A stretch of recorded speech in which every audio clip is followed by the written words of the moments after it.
et je me suis fait avoir. Mais c'est pas grave, on est ensemble, on y est.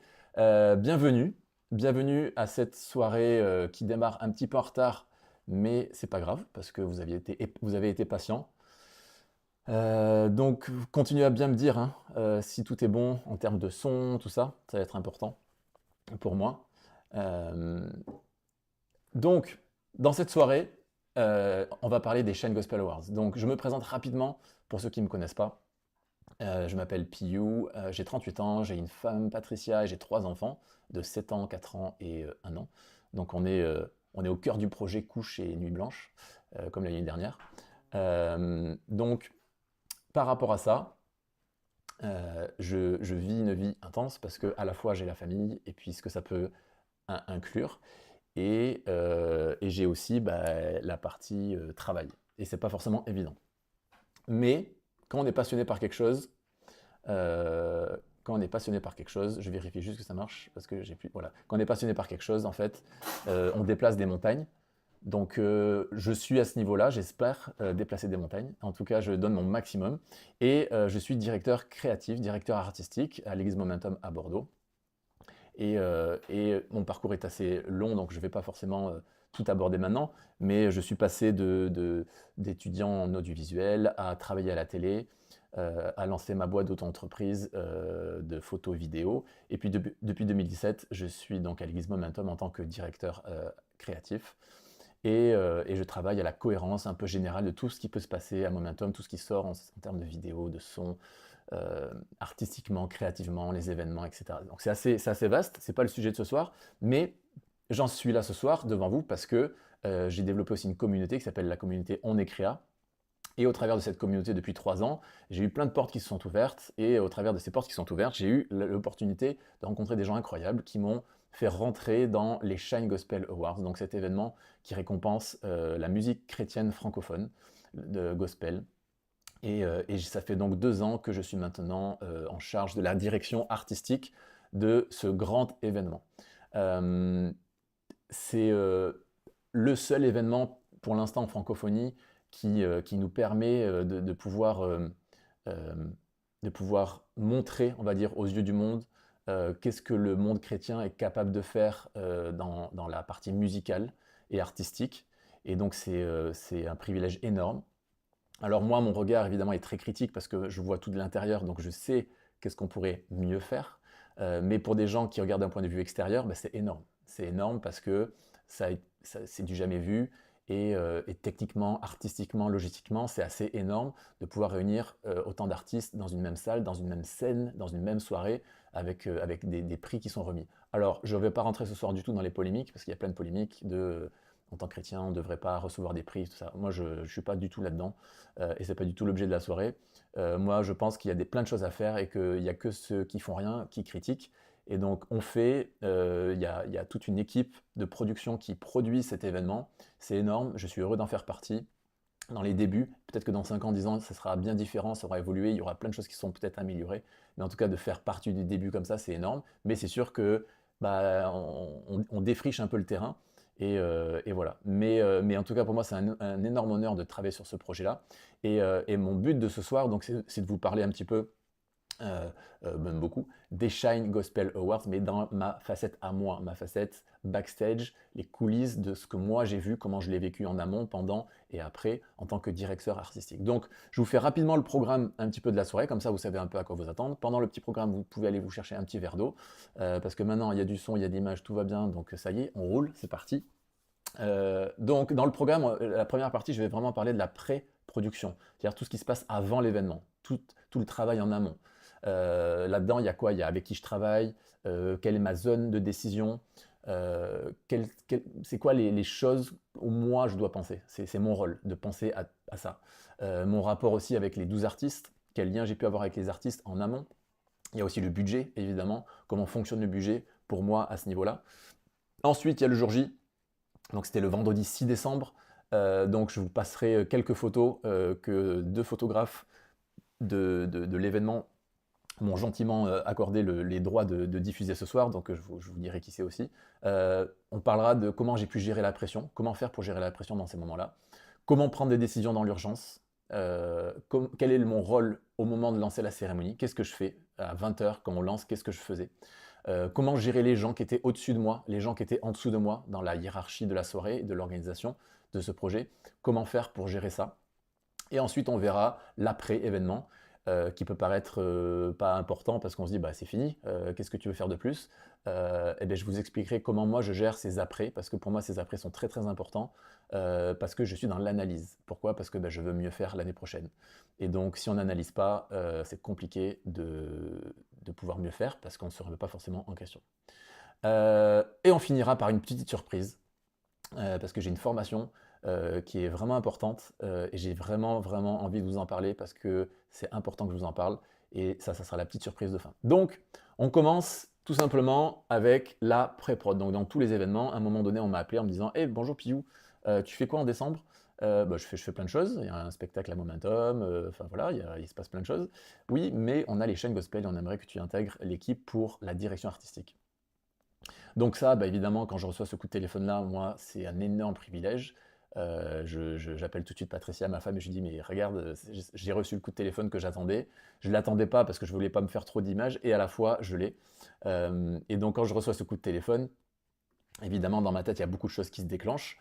Le privilège de faire ça, mais comment je vais m'organiser, tout ça. Une fois que j'ai un petit peu fait le tri dans ma tête, on rentre dans le OK, avec qui je vais travailler. N'hésitez pas à m'écrire en commentaire si vous avez des questions pendant la soirée par rapport à tout ce que je dis. Je ne pourrai pas répondre à toutes les questions, mais j'essaierai d'en prendre quelques-unes, parce que bah, là, ce soir, c'est moi qui parle, mais c'est important aussi que je puisse répondre aussi à vos questions. Donc n'hésitez pas à réagir à ce que je dis, à mettre des questions, à me dire s'il y a un leçon qui ne marche pas, à me dire si la vidéo ne marche pas, ou à encourager si tout marche bien. N'hésitez pas, ça me fait plaisir de voir le chat qui bouge. Donc, avec qui je travaille? Donc, avec qui je travaille évidemment avec la production. La production, c'est les gens qui ont la vision de ce projet-là. Cette vision-là, elle est portée par Boris et Cassie, qui sont des producteurs, des musiciens, des leaders de louanges, et ils ont cette vision-là avec la pasteur Maud Castanou de l'église ICC. Et en parallèle de ça, il y a aussi Kevin, qui est lui le directeur de création par rapport à cet événement.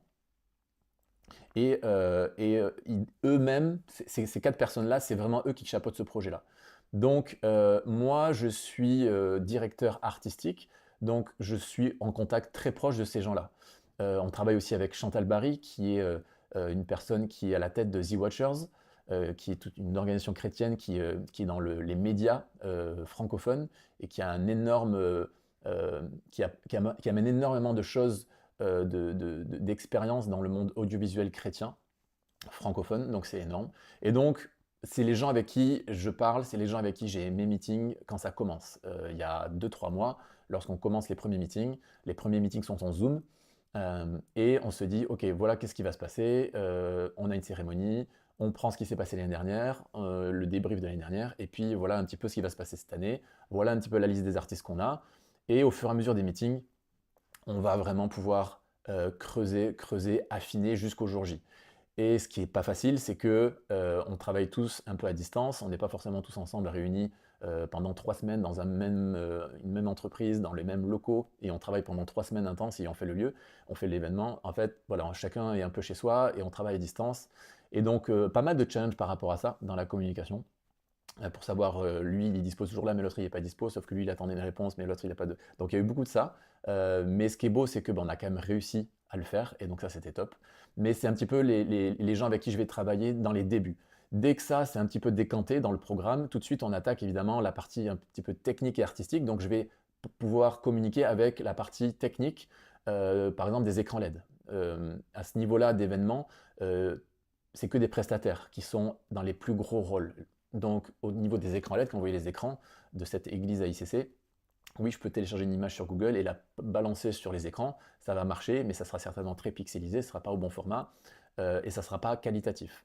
Donc, il y a une entreprise qui s'appelle Mur de LED avec qui on a travaillé, et j'ai été très rapidement en contact avec eux. C'est des pontes en France, en Europe, c'est eux qui font les plus gros événements par rapport à des écrans LED, à l'intégration d'écrans dans des événements, des immenses écrans, des expositions, peu importe, c'est vraiment des experts. Et donc, eux, ils connaissent tout, ils savent tout. Et moi, j'arrive vraiment à un niveau vraiment en deçà. par rapport à eux, mais je suis quand même dans la direction artistique, donc c'est moi qui dois leur dire un peu ce que je veux en termes d'écran, et eux, ils vont me dire techniquement ce qui est faisable, pas faisable. Après, il y a la partie lumière, donc la partie lumière, j'étais en lien avec le directeur photo, qui est pareil, un des meilleurs en Europe, pour vous dire à quel point la personne qui a géré les lumières, alors pas le jour J parce qu'il ne pouvait pas, et je vais vous dire pourquoi il ne pouvait pas, mais c'est lui qui a fait les lumières l'année dernière et qui cette année a chapeauté quand même le projet d'en haut. C'est une personne qui a fait tout l'événement lumière de l'inauguration de Notre-Dame de Paris. Et comme ça, c'était le samedi et le dimanche 7 et 8 décembre, il n'a pas pu le vendredi être la soirée avec nous. Il est passé le vendredi matin nous voir, mais c'est pour vous dire le niveau de professionnel avec qui on a travaillé sur les Shine Gospel Awards. C'est un niveau, c'est ce qui se fait de mieux. Ensuite, il y a le réalisateur télé. Ça, c'est un point qui est très important par rapport à la suite de la soirée. C'est que cet événement, en fait, il est fait évidemment pour les 4000 personnes qui sont en salle, mais la priorité, c'est pas ça. La priorité, c'est pas eux. La priorité, c'est la télé. On pense télé, on pense audiovisuel, on pense aux gens qui seront en streaming derrière leur écran. Et pour ça, on a un réalisateur télé, un professionnel, qui fait les plus grandes émissions de télé actuellement en France et en Europe. Il s'appelle Richard Valverde, qui est un homme incroyable, avec des valeurs incroyables. J'apprécie énormément travailler avec lui. Il n'est pas chrétien, mais il a des valeurs incroyables que parfois même certains chrétiens n'ont pas forcément. Et on sait que c'est le boss, c'est le chef, c'est lui qui maîtrise tout, c'est lui qui décide de beaucoup, beaucoup de choses. Mais il a un tact, il a une douceur dans la manière de dire les choses, il a une pédagogie qui est vraiment incroyable. Et donc, c'est vraiment un énorme honneur pour moi de travailler avec cet homme-là. Et donc, Richard, voilà, c'est le boss. Et pourquoi c'est le boss? Parce que comme cet événement, c'est un événement télévisuel en un, et en deux, c'est un événement en présentiel, peut-être vous allez vous dire, mais pourquoi il dit ça? En fait, c'est vraiment la réalité. C'est que tout est pensé techniquement, artistiquement, en fonction des axes de caméra. C'est pas, ouais, mais là, si on le met là, ça pourrait être bien. Non, si ça passe pas à la caméra, on le mettra pas là. Donc, il y a plein de choses où j'aurai pas le temps de rentrer dans les détails ce soir. Mais il y a beaucoup de choses qui ont été changées parce qu'en salle, ça aurait été très sympa, mais visuellement, devant les caméras, pour les gens qui sont chez eux devant leur ordinateur, ça n'aurait pas été l'idéal. Et donc, il y a plein de choix qui ont été faits et plein de choses qui ont été changées pour que ça matche bien avec les vidéos. D'où l'importance du réalisateur. C'est-à-dire que moi, je n'ai pas pu choisir exactement l'emplacement des lumières comme je le voulais moi-même. Il fallait toujours que je passe par Richard, le réalisateur, pour que lui me dise « Ouais, alors il faut qu'on teste avec mes axes de caméra ». Pareil évidemment pour la déco de certains artistes, il y avait des choses qui pouvaient être intéressantes, il y a des choses qu'il m'a validées, il y a d'autres choses, on verra tout à l'heure, et il y a d'autres choses qu'il m'a pas validées. Parce que pour lui, en caméra, il n'était pas sûr que ça passe et on ne prend pas de risque. L'énorme intérêt de travailler avec quelqu'un comme ça, pour moi en tant que chrétien, c'est que j'ai travaillé avec des professionnels du monde séculier et des gens de la télé. Pourquoi c'est essentiel pour moi? Parce que dans la télé, il n'y a pas le droit à l'erreur. Lorsqu'on fait le dimanche pour nous à l'église, le dimanche 4, ça marche pas très bien, bah, le dimanche suivant, on fera mieux. Là, quand on fait un live en télévision, je vous parle de, je sais pas moi, un match de foot de France, l'équipe de France de foot qui joue samedi soir au Stade de France, c'est en direct sur TF1 à 20h45. À 20h43, on peut pas avoir dans les talkies ou les intercoms Thomas qui dit bonjour, j'ai ma caméra qui marche pas, là je suis à l'angle sur le corner là à gauche, ça marche pas, je sais pas, j'ai pas de signal. En fait ça n'existe pas, ce n'est pas possible. Pourquoi c'est pas possible? Parce qu'il y a d'impact financier s'il y a quelque chose qui ne marche pas. Trop de pression financière. Donc, tout est travaillé en amont pour qu'il n'y ait pas de problème. Et les problèmes, il y en a, mais ils sont tous anticipés. Et donc, on travaille avec des gens où il n'y a pas le droit à l'erreur. Et donc, ces gens-là qui étaient là avec nous sur les Shine Gospel Awards, c'est des gens de la télé. Et donc, c'est des gens pour qui il n'y a pas le droit à l'erreur. Au moment où on va lancer le live à 20h le vendredi 6 décembre, il faut qu'on soit au contrôle de tout. De tout. Il n'y a pas le droit à l'erreur.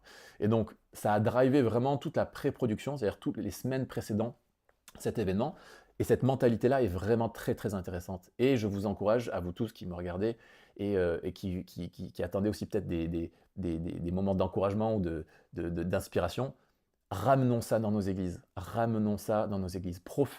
Professionnalisons ça dans nos églises. C'est-à-dire ce souci du détail, ce souci de l'excellence. Et pas se dire, bah, j'ai travaillé mon chant, dimanche matin j'arriverai un quart d'heure avant, bah, souvent la guitare quand je la branche ça marche bien, mon chant je l'ai répété chez moi, ça sera sympa, ça va être bien, et puis de toute façon il y a Dieu, et puis on va prier. Les amis, c'est pas parce que tu pries que ta guitare sera accordée, c'est pas parce que tu pries que tu vas connaître tes paroles, c'est pas parce que tu pries que tu vas chanter juste, et c'est pas parce que tu pries que ton son il sera bien équalisé. Il faut travailler, et il faut beaucoup travailler. Et donc je vous encourage, vous tous, à beaucoup travailler. Et bien sûr, il faut prier, bien sûr, il faut se laisser guider, bien sûr, il faut se laisser inspirer, mais le travail, on ne peut pas l'enlever. Et on veut des belles choses dans nos églises, mais si on ne passe pas par du travail sérieux, on n'y arrivera pas. Donc, c'est pour ça que cet événement est pour moi très très important et je suis très heureux d'y participer parce que c'est le milieu chrétien, c'est pour des chrétiens, avec des chrétiens, mais on travaille dans le souci de vraiment faire monter le niveau de la francophonie et donc on travaille avec des professionnels du monde séculier qui acceptent de venir de travailler dans le milieu chrétien. Et bien moi je prends tout ce que je peux prendre, je peux vous dire que ça fait 2 ans que je prends. Donc j'accélère un petit peu, après il y a donc le réalisateur Richard qui travaille constamment avec son assistant réalisateur qui s'appelle Alex. Alex est une personne, j'ai rarement vu des gens aussi efficaces, aussi productifs, avec autant de patience dans une seule journée. C'est phénoménal. Ensuite il y a le directeur musical, Joël, qui lui va s'occuper de faire le lien avec tous les artistes, tous les managers, quel chant tu vas chanter, pourquoi tu veux chanter ce chant-là, mais c'est un medley, mais c'est pas un medley.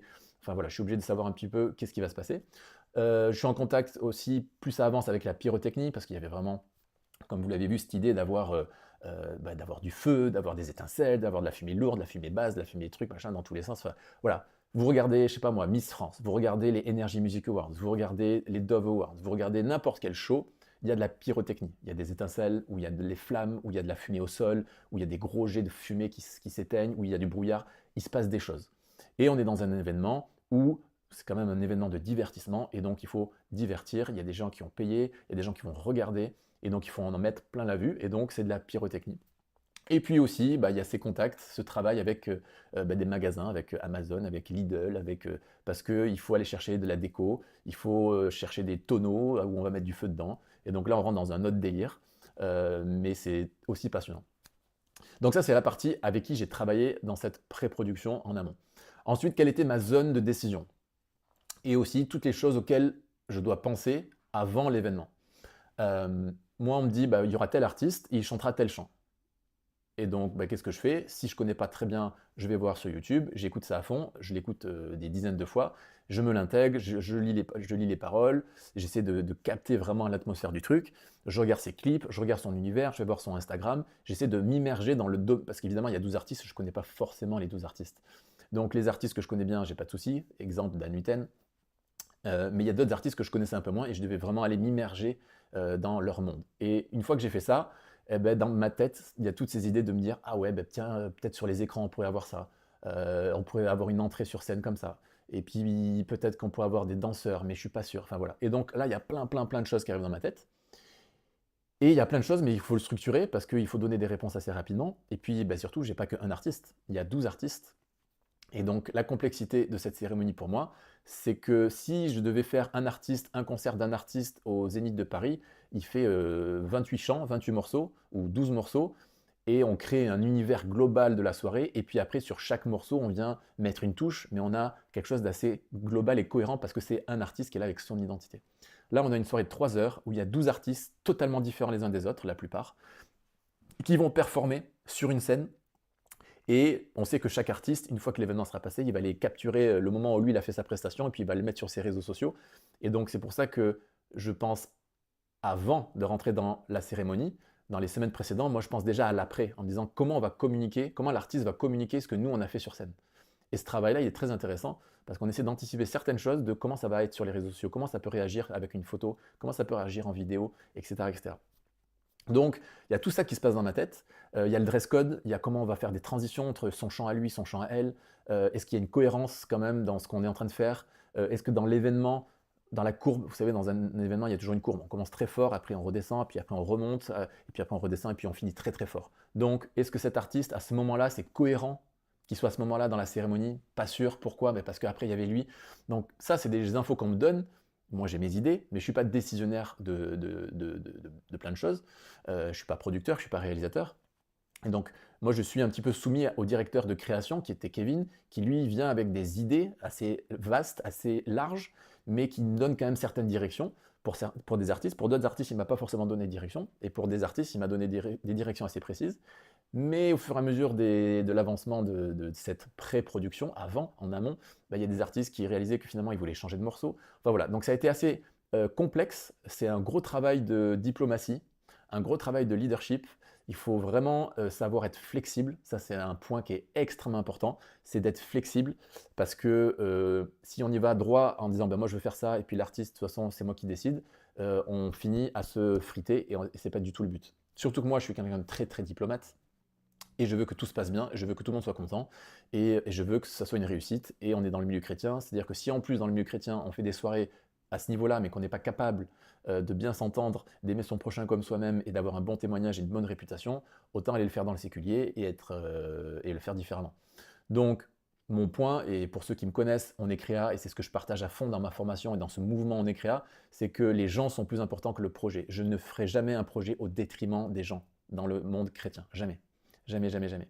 Donc, il m'est arrivé de prendre des décisions à certains moments en me disant, bah, je préfère dire oui à cette personne parce que je sais que si je ne lui dis pas oui sur ce qu'elle m'a demandé, ça va engendrer vraiment une tension avec cette personne sur les semaines qui arrivent, et ça, je veux pas.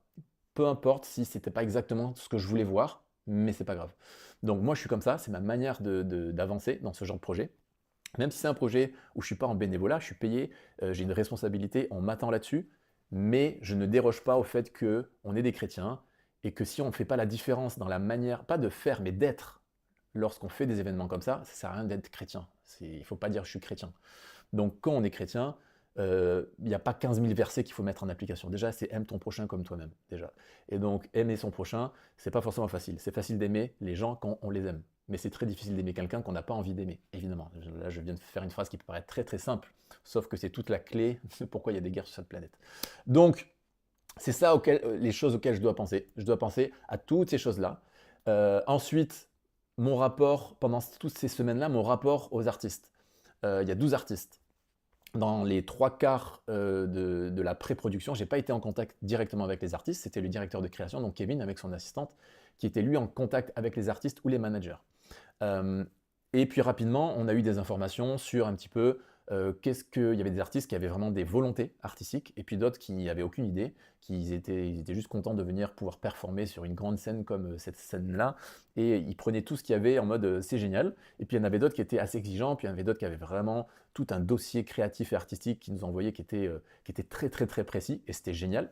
On l'a reçu peut-être un peu tard, mais c'était génial parce qu'on s'est dit, ben voilà, quelqu'un qui a une idée, qui a une identité, qui sait ce qu'il veut visuellement, les danseurs, le théâtre, l'arrivée par ici, que je pars par là. Et donc ça, c'est très intéressant de travailler avec des gens et des artistes qui ont déjà une fibre, parce que ça nous permet de mettre en lien un petit peu ce que lui, il a ses idées, et moi, je suis responsable sur cette cérémonie de l'artistique. Donc, qu'est-ce que je fais? C'est où je lui dis ton truc, c'est très bien, mais je le veux pas parce que c'est moi qui décide. Évidemment, je suis pas comme ça.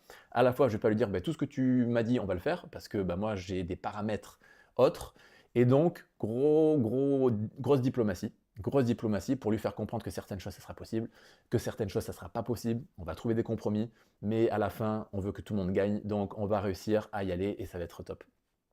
Donc ça, c'était pas forcément évident, parce qu'il y avait des artistes qui avaient vraiment des volontés très précises et qui, ou techniquement, ou artistiquement, ou grâce à Richard et la télé, c'était pas possible. Et à la fois, il y avait d'autres artistes qui arrivent, comme je vous l'ai dit, avec pas forcément de volonté artistique, entre à quoi ça va ressembler les écrans derrière moi, je sais pas. Les lumières, qu'est-ce que tu veux? Bah, je sais pas. Est-ce que tu veux de la pyrotechnie? Bah, je sais pas. Est-ce que tu veux une chorale avec toi? Bah, pourquoi pas. Vous voyez ce que je veux dire? Et ça, bah, moi, au final, autant l'autre version avec quelqu'un qui a vraiment une volonté artistique, c'est très très intéressant. Et à la fois une personne qui arrive et qui dit bah moi je sais pas, bah c'est super intéressant. C'est challengeant parce qu'on part de zéro, on part d'une feuille blanche pratiquement. Mais donc c'est très intéressant pour moi en tant que directeur artistique parce que je vais pouvoir m'exprimer. Je vais pouvoir m'exprimer. Donc on y viendra tout à l'heure, je vous expliquerai sur, il y a eu 2 ou 3 tableaux où vraiment j'ai pu m'exprimer et c'était vraiment énorme. Après il y a les artistes mais il y a les managers. Parfois c'est pas l'artiste qui vient te voir, c'est le manager. Donc il faut dealer avec le manager, on arrive à répétition, à 2 jours du truc, nous ça fait 2 mois qu'on bosse dessus, et à 2 jours du truc, il y a le manager qui nous dit écoute Pilou, écoute, on aimerait vraiment, je sais que vous avez réfléchi à des choses, mais en fait, là, la volonté de l'artiste, c'est de vraiment pouvoir faire ci, faire ça. Et donc, bah là, dans ma tête, c'est oh, il faut pas qu'il aille trop loin dans ses idées parce que de toute façon, il ne sait pas, mais ça sera pas possible. Donc, mais je peux pas lui dire comme ça. Donc, on va faire la répète, on va voir comment ça se passe. Alors, je passe les détails, ça serait trop long, mais c'est passionnant aussi parce que bah, c'est pas si simple que ça. C'est pas si simple que ça. Et faire la direction artistique, c'est pas dire je veux du rouge, là je veux du vert, là je veux des flammes, et puis sur ce fond d'écran, je veux une piscine. Ça, c'est pas ça la direction artistique. La direction artistique, c'est gérer des gens. Et en fait, j'ai passé des semaines et des semaines et des semaines à gérer des gens, à appeler des gens, à dealer avec des gens, à envoyer des messages aux gens, à réenvoyer des messages aux gens, à envoyer des emails, à essayer de comprendre pourquoi ils pensaient ça. Et c'est beaucoup, beaucoup, beaucoup, beaucoup de ça. Et donc, heureux les flexibles, c'est une phrase que je dis souvent qui fait partie de l'ADN, un des ADN, un des points d'ADN de notre église à Bordeaux à Momentum, heureux les flexibles. Si vous voulez faire de la direction artistique, si vous voulez dans des événements au-delà du titre direction artistique, mais si vous voulez dans un événement être en responsabilité de plein de choses entre la technique, l'artistique, la logistique, si vous n'êtes pas flexible, si vous n'avez pas de patience, si vous n'êtes pas diplomate, il ne faut pas y aller. Il ne faut pas y aller parce que vous allez être frustré au bout de 3 minutes. Donc, heureux les flexibles. C'est-à-dire que j'étais très très heureux pendant cette cérémonie parce qu'il a fallu être très flexible. Il y avait vraiment des défis humains, il y a eu vraiment des défis techniques, il y a eu des défis financiers, il y a eu des défis artistiques. Quand on voit ça, comme vous avez pu le voir sur les réseaux sociaux, on se dit waouh, c'est un événement, c'est énorme. En budget, ça doit être illimité, ça doit être tellement simple. Les artistes, ils sont tous professionnels, il y a du matos, ça doit être incroyablement pas simple, mais facile de travailler sur un projet comme ça. C'est pas du tout ça. Plus le projet est gros, plus les problèmes sont gros. Voilà. Plus l'église est grande, plus les problèmes sont grands. Donc, il ne faut pas forcément envier toujours la partie visible de l'iceberg qu'on voit, mais dites-vous que si vous avez vu ce que vous avez vu pendant 3 heures sur Internet, dites-vous qu'en dessous, l'iceberg, là, c'est énorme pour que juste il y ait ça au-dessus. Donc, comme vous l'avez compris, pendant cette pré-production, donc avant la cérémonie, on se retrouve avec des ingrédients. Et pour ceux qui suivent ma formation On est créa ou ceux qui voudraient la suivre, en tout cas c'est ça que je partage à longueur de semaine dans cette formation, c'est que la créativité c'est quoi? C'est de la cuisine. La cuisine c'est des ingrédients. Et en fait pendant ces semaines précédant l'événement, je me suis retrouvé avec des ingrédients que j'avais envie, des ingrédients que j'avais pas envie, des ingrédients qu'on m'a imposés, des ingrédients que moi je suis allé chercher. Et qu'est-ce qui se passe derrière? Eh bien c'est que moi je deviens un chef cuisinier et je fais ma tambouille pour que le jour J, il y ait 12 artistes, que ça soit fluide, que ce soit beau, que ça soit impressionnant, que l'artiste soit content, que la foule soit contente, que le réalisateur soit content, que moi je sois à peu près content, etc. etc. Et donc, évidemment, c'est très complexe. J'ai pas réussi dans tous les domaines, dans ce que je voulais faire, mais beaucoup de choses ont changé, beaucoup de choses ont évolué à la dernière minute, mais c'est le point qu'il faut que vous compreniez, c'est que je me suis retrouvé avec énormément d'ingrédients et j'ai dû faire un bon plat. Et le plat le meilleur possible. Et j'ai dû être dans l'excellence. C'est quoi l'excellence? Quelque chose que je partage aussi pareil à longueur de journée dans ma formation, dans ces valeurs-là. C'est quoi l'excellence? Et l'excellence, c'est pas être le meilleur. Parce qu'il y aura toujours quelqu'un meilleur que vous sur la planète, je vous le rassure, à part Elon Musk, parce que lui, il est quand même un petit peu au-dessus, j'avoue. Mais à part Elon Musk, je pense qu'il y aura toujours des gens meilleurs que vous. Donc l'excellence, c'est pas être le meilleur. L'excellence, c'est donner son meilleur. Et je considère qu'avec les ingrédients que j'avais, les ingrédients temps, budget, créatif, artistique, j'habite à Bordeaux, ça se passe à Paris, enfin bon, il y avait plein. Avec tous ces ingrédients, je pense avoir été dans l'excellence parce que j'ai donné mon maximum. J'ai donné mon maximum. Dans la pré-production, le dernier sujet, c'est le budget. Comment ça fonctionne le budget? Cette année, le budget, on m'a dit à peu près, voilà, qu'est-ce que tu as à peu près par artiste? Alors c'est toujours de l'à peu près, mais tu as à peu près tant par artiste et tu te débrouilles avec ça. Et donc, il y a des artistes où on n'a pratiquement rien dépensé parce qu'il y avait un piano, il y avait des danseurs déjà de l'église qui étaient là, et ça ne demandait pas forcément plus. Et donc ce budget-là, on l'a reporté sur d'autres artistes où là, on voulait vraiment un truc un peu plus gros. Donc vous voyez ce que je veux dire, c'était pas des cases fermées, c'était un petit peu des vases communicants. Et l'idée est toujours pareille, d'avoir un équilibre global par rapport à tout ce qu'on fait. On ne pouvait pas mettre un artiste, rien du tout, un écran noir et pas de lumière et lui dire vas-y chante. Et l'artiste d'après, Red Flow, comme vous avez pu le voir, des flammes, des feux, des motos, des trucs. Il ne fallait pas qu'il y ait ça. Donc, ce budget ne veut pas dire waouh, il faut que ça pète. Et pas de budget veut dire ça va être pas bien. Non, ça n'a rien à voir avec ça. Et on va le voir par la suite dans certains artistes et certaines créations qu'on a pu faire. Donc, je regarde un petit peu les questions. Est-ce que vous choisissez un thème pour l'event à l'année, pour la com et tout ça? En fait, non, parce que l'événement, c'est une remise de prix, une remise de diplôme. C'est comme le Festival de Cannes, c'est le Festival de Cannes. Chaque année, il n'y a pas une thématique spéciale pour Cannes. Les Flammes, il n'y a pas une thématique. Les Dove Awards, c'est les Dove Awards. Donc là, c'est les Shine Gospel Awards. L'année dernière, c'était la première. Et ce qui est génial, c'est que l'année dernière, on a dû créer l'univers, créer l'identité visuelle des Shine. Et ça m'a fait super plaisir et j'étais très honoré, très fier d'avoir pu travailler avec des équipes de graphistes et de travailler à l'élaboration de ce fameux drapé un petit peu iridescent avec les couleurs un peu de l'arc-en-ciel, un peu bleu ciel, bleu canard, et puis avec ce côté iridescent, ce drapé qui bouge. Ça, c'est une création totale. On est parti de zéro, on est arrivé à ça. Et ça a été pondu donc l'année dernière. C'est ce qui a pris 80% du temps de pré-production l'année dernière, c'était ça, de créer une identité des Shine. Et comme elle a beaucoup plu, on a décidé de la réutiliser cette année. Mais cette année, donc je n'ai pas travaillé sur l'identité des chaînes gospel. L'identité était faite. Moi, ma mission, c'était les artistes. Il faut que sur scène, il y a 12 artistes, il y a 12 performances, il y a 12 performeurs, il faut que ça envoie, il faut que chacun ait une identité, il faut qu'il soit content, il faut que la salle soit contente, il faut qu'à la vidéo ça rentre bien, il faut qu'en photo ça rentre bien, il faut que ça soit waouh, ça envoie du bois, vas-y, lâche-toi, tu as 2 mois. Donc voilà, moi c'était un peu mon rôle. Ensuite, le jour J. Alors le jour J, on va commencer par les photos. Donc je vais vous partager plein de photos que je vais commenter. Je vais essayer d'aller relativement vite. Je remercie les photographes, que ce soit Joël ou que ce soit un autre gars qui, je partagerai ça après dans le chat, mais qui ont fait plein de photos et qui ont décidé de pouvoir me les passer, me les prêter pour que je puisse ce soir vous en montrer quelques-unes. Et donc l'idée dans ces photos-là, c'est de vous montrer aussi un petit peu les coulisses. Donc c'est parti, on commence avec les photos des backstage. Donc on a l'habitude, moi j'aime les backstage, ok. Moi je suis fan des backstage. Sur Netflix, je vais pas aller voir le concert de Beyoncé, je vais aller voir l'année de préparation au concert de Beyoncé. Le documentaire sur les préparations m'intéresse plus que son concert, vraiment. Son concert, je le regarde pas, ou très peu. Mais par contre, les backstage, j'aime ça. Et donc, c'est génial de me retrouver dans le milieu chrétien et avec des images qu'on a l'habitude de voir dans le séculier. Et donc là, c'est l'artiste de École Pierre qui était en train de s'équiper avec son micro. Donc il y a le technicien son qui est en train d'équiper, puis derrière il y a des caisses, etc. On est dans un couloir, et puis elle est peut-être à 20 secondes de monter sur scène et d'être dans un truc à paillettes avec des flammes, avec des trucs devant 4000 personnes. Et là, on est dans un côté backstage. Et donc moi, je raffole de ça. Pour être très honnête avec vous, je raffole de ça. Donc voilà, je vais passer assez vite, mais c'est pour vous montrer.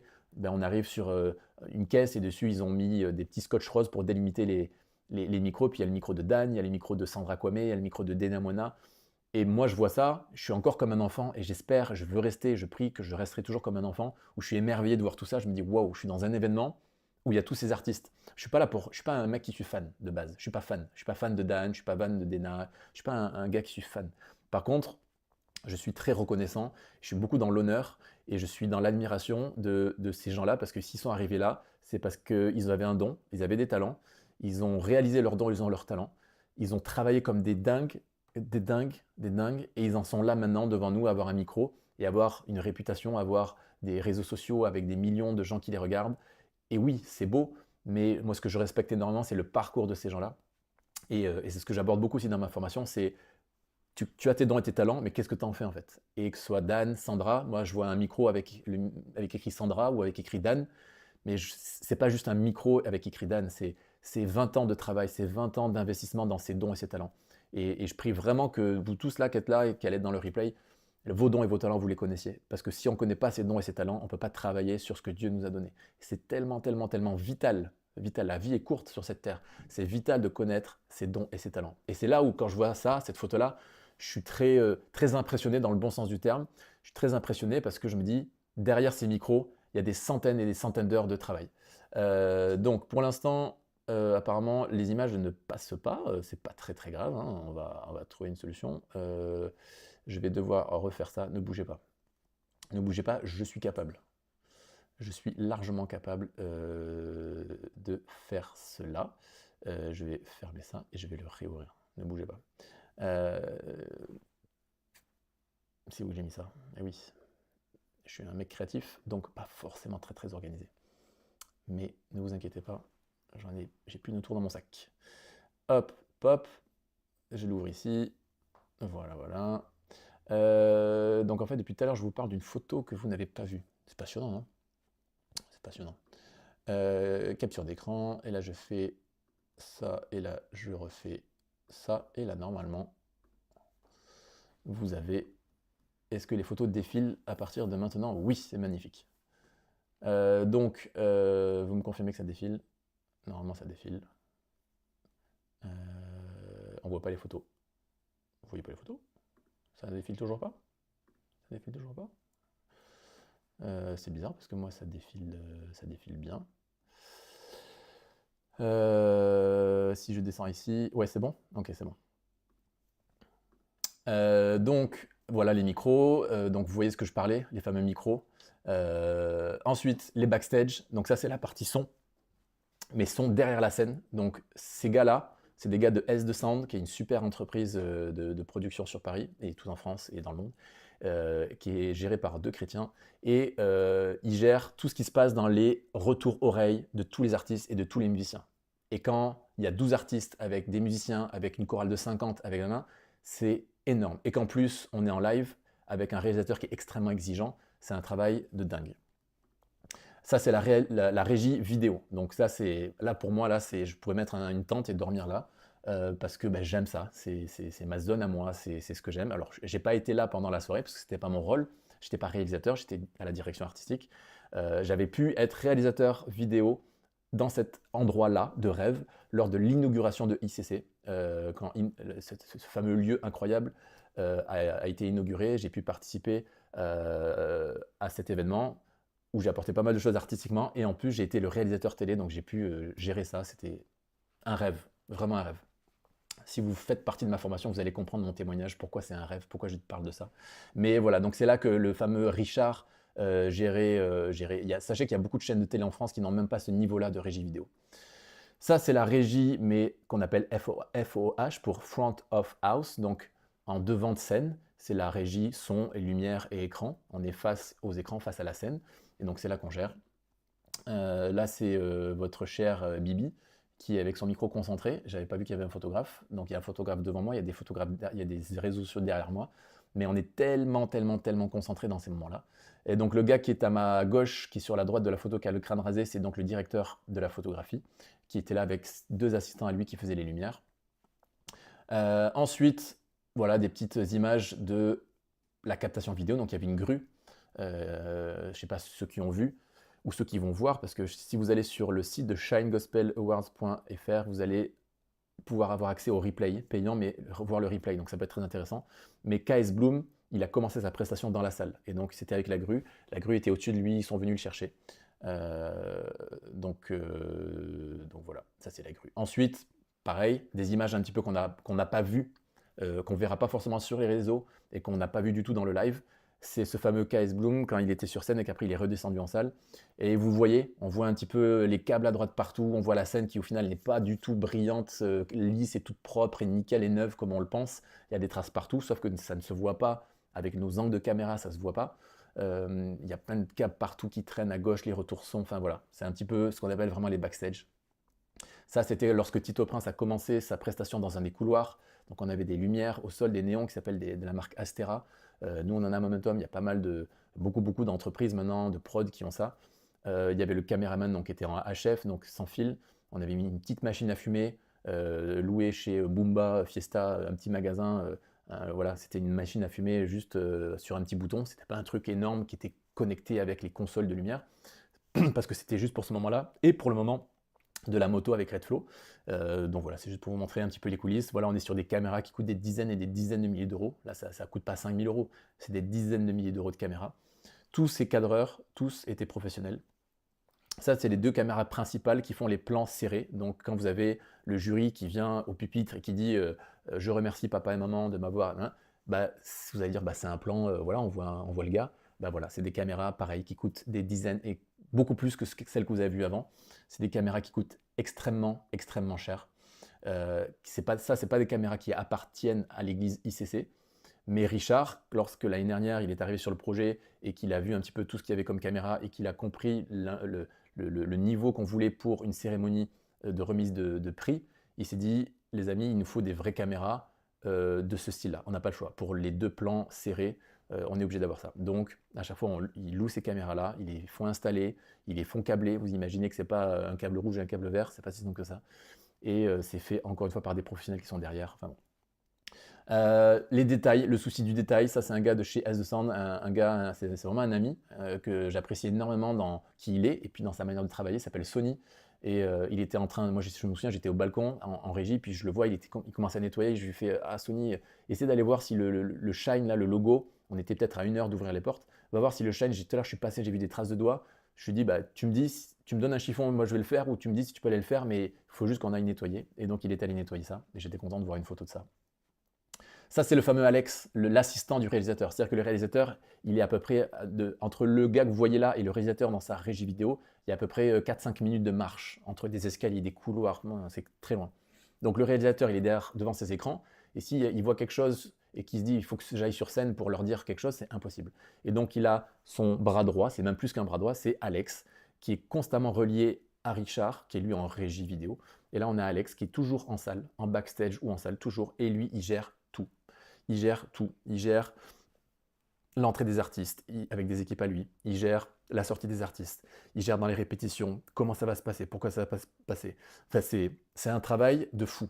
Je connais personne dans le milieu chrétien, événementiel, qui a ce niveau-là et qui a cette expérience-là. Donc, il y a besoin de lever des assistants réalisateurs, des gens qui... Lui, c'est pas un mec qui sait toucher la caméra, il sait pas toucher la lumière, il sait pas toucher une vidéo. C'est pas lui qui va se mettre derrière un ordinateur et faire des fonds. Lui, il ne fait que diriger, driver, prendre des décisions, donner des ordres, et donc avec amour, parce qu'on travaille avec lui pendant des jours et des jours. Donc si ça se passe mal dès le début, c'est compliqué. Donc c'est un rôle incroyable et que j'aime beaucoup. Ça, c'était la fameuse grue lorsqu'on faisait les répétitions avec Case Bloom. Ça, c'était pour la danse de Red Flow, donc on a les danseurs. Donc cette photo, je l'aime beaucoup parce que sortie de son contexte, on ne comprend pas. On a des mecs en cagoulé, en orange, qui sont dans une espèce de sas, là on ne sait pas trop ce que c'est. Mais voilà, c'est les danseurs qui se préparent. Ça, c'était pour Cognignot, je ne sais pas si vous avez vu, vous allez le voir après, il a commencé son show en étant surélevé.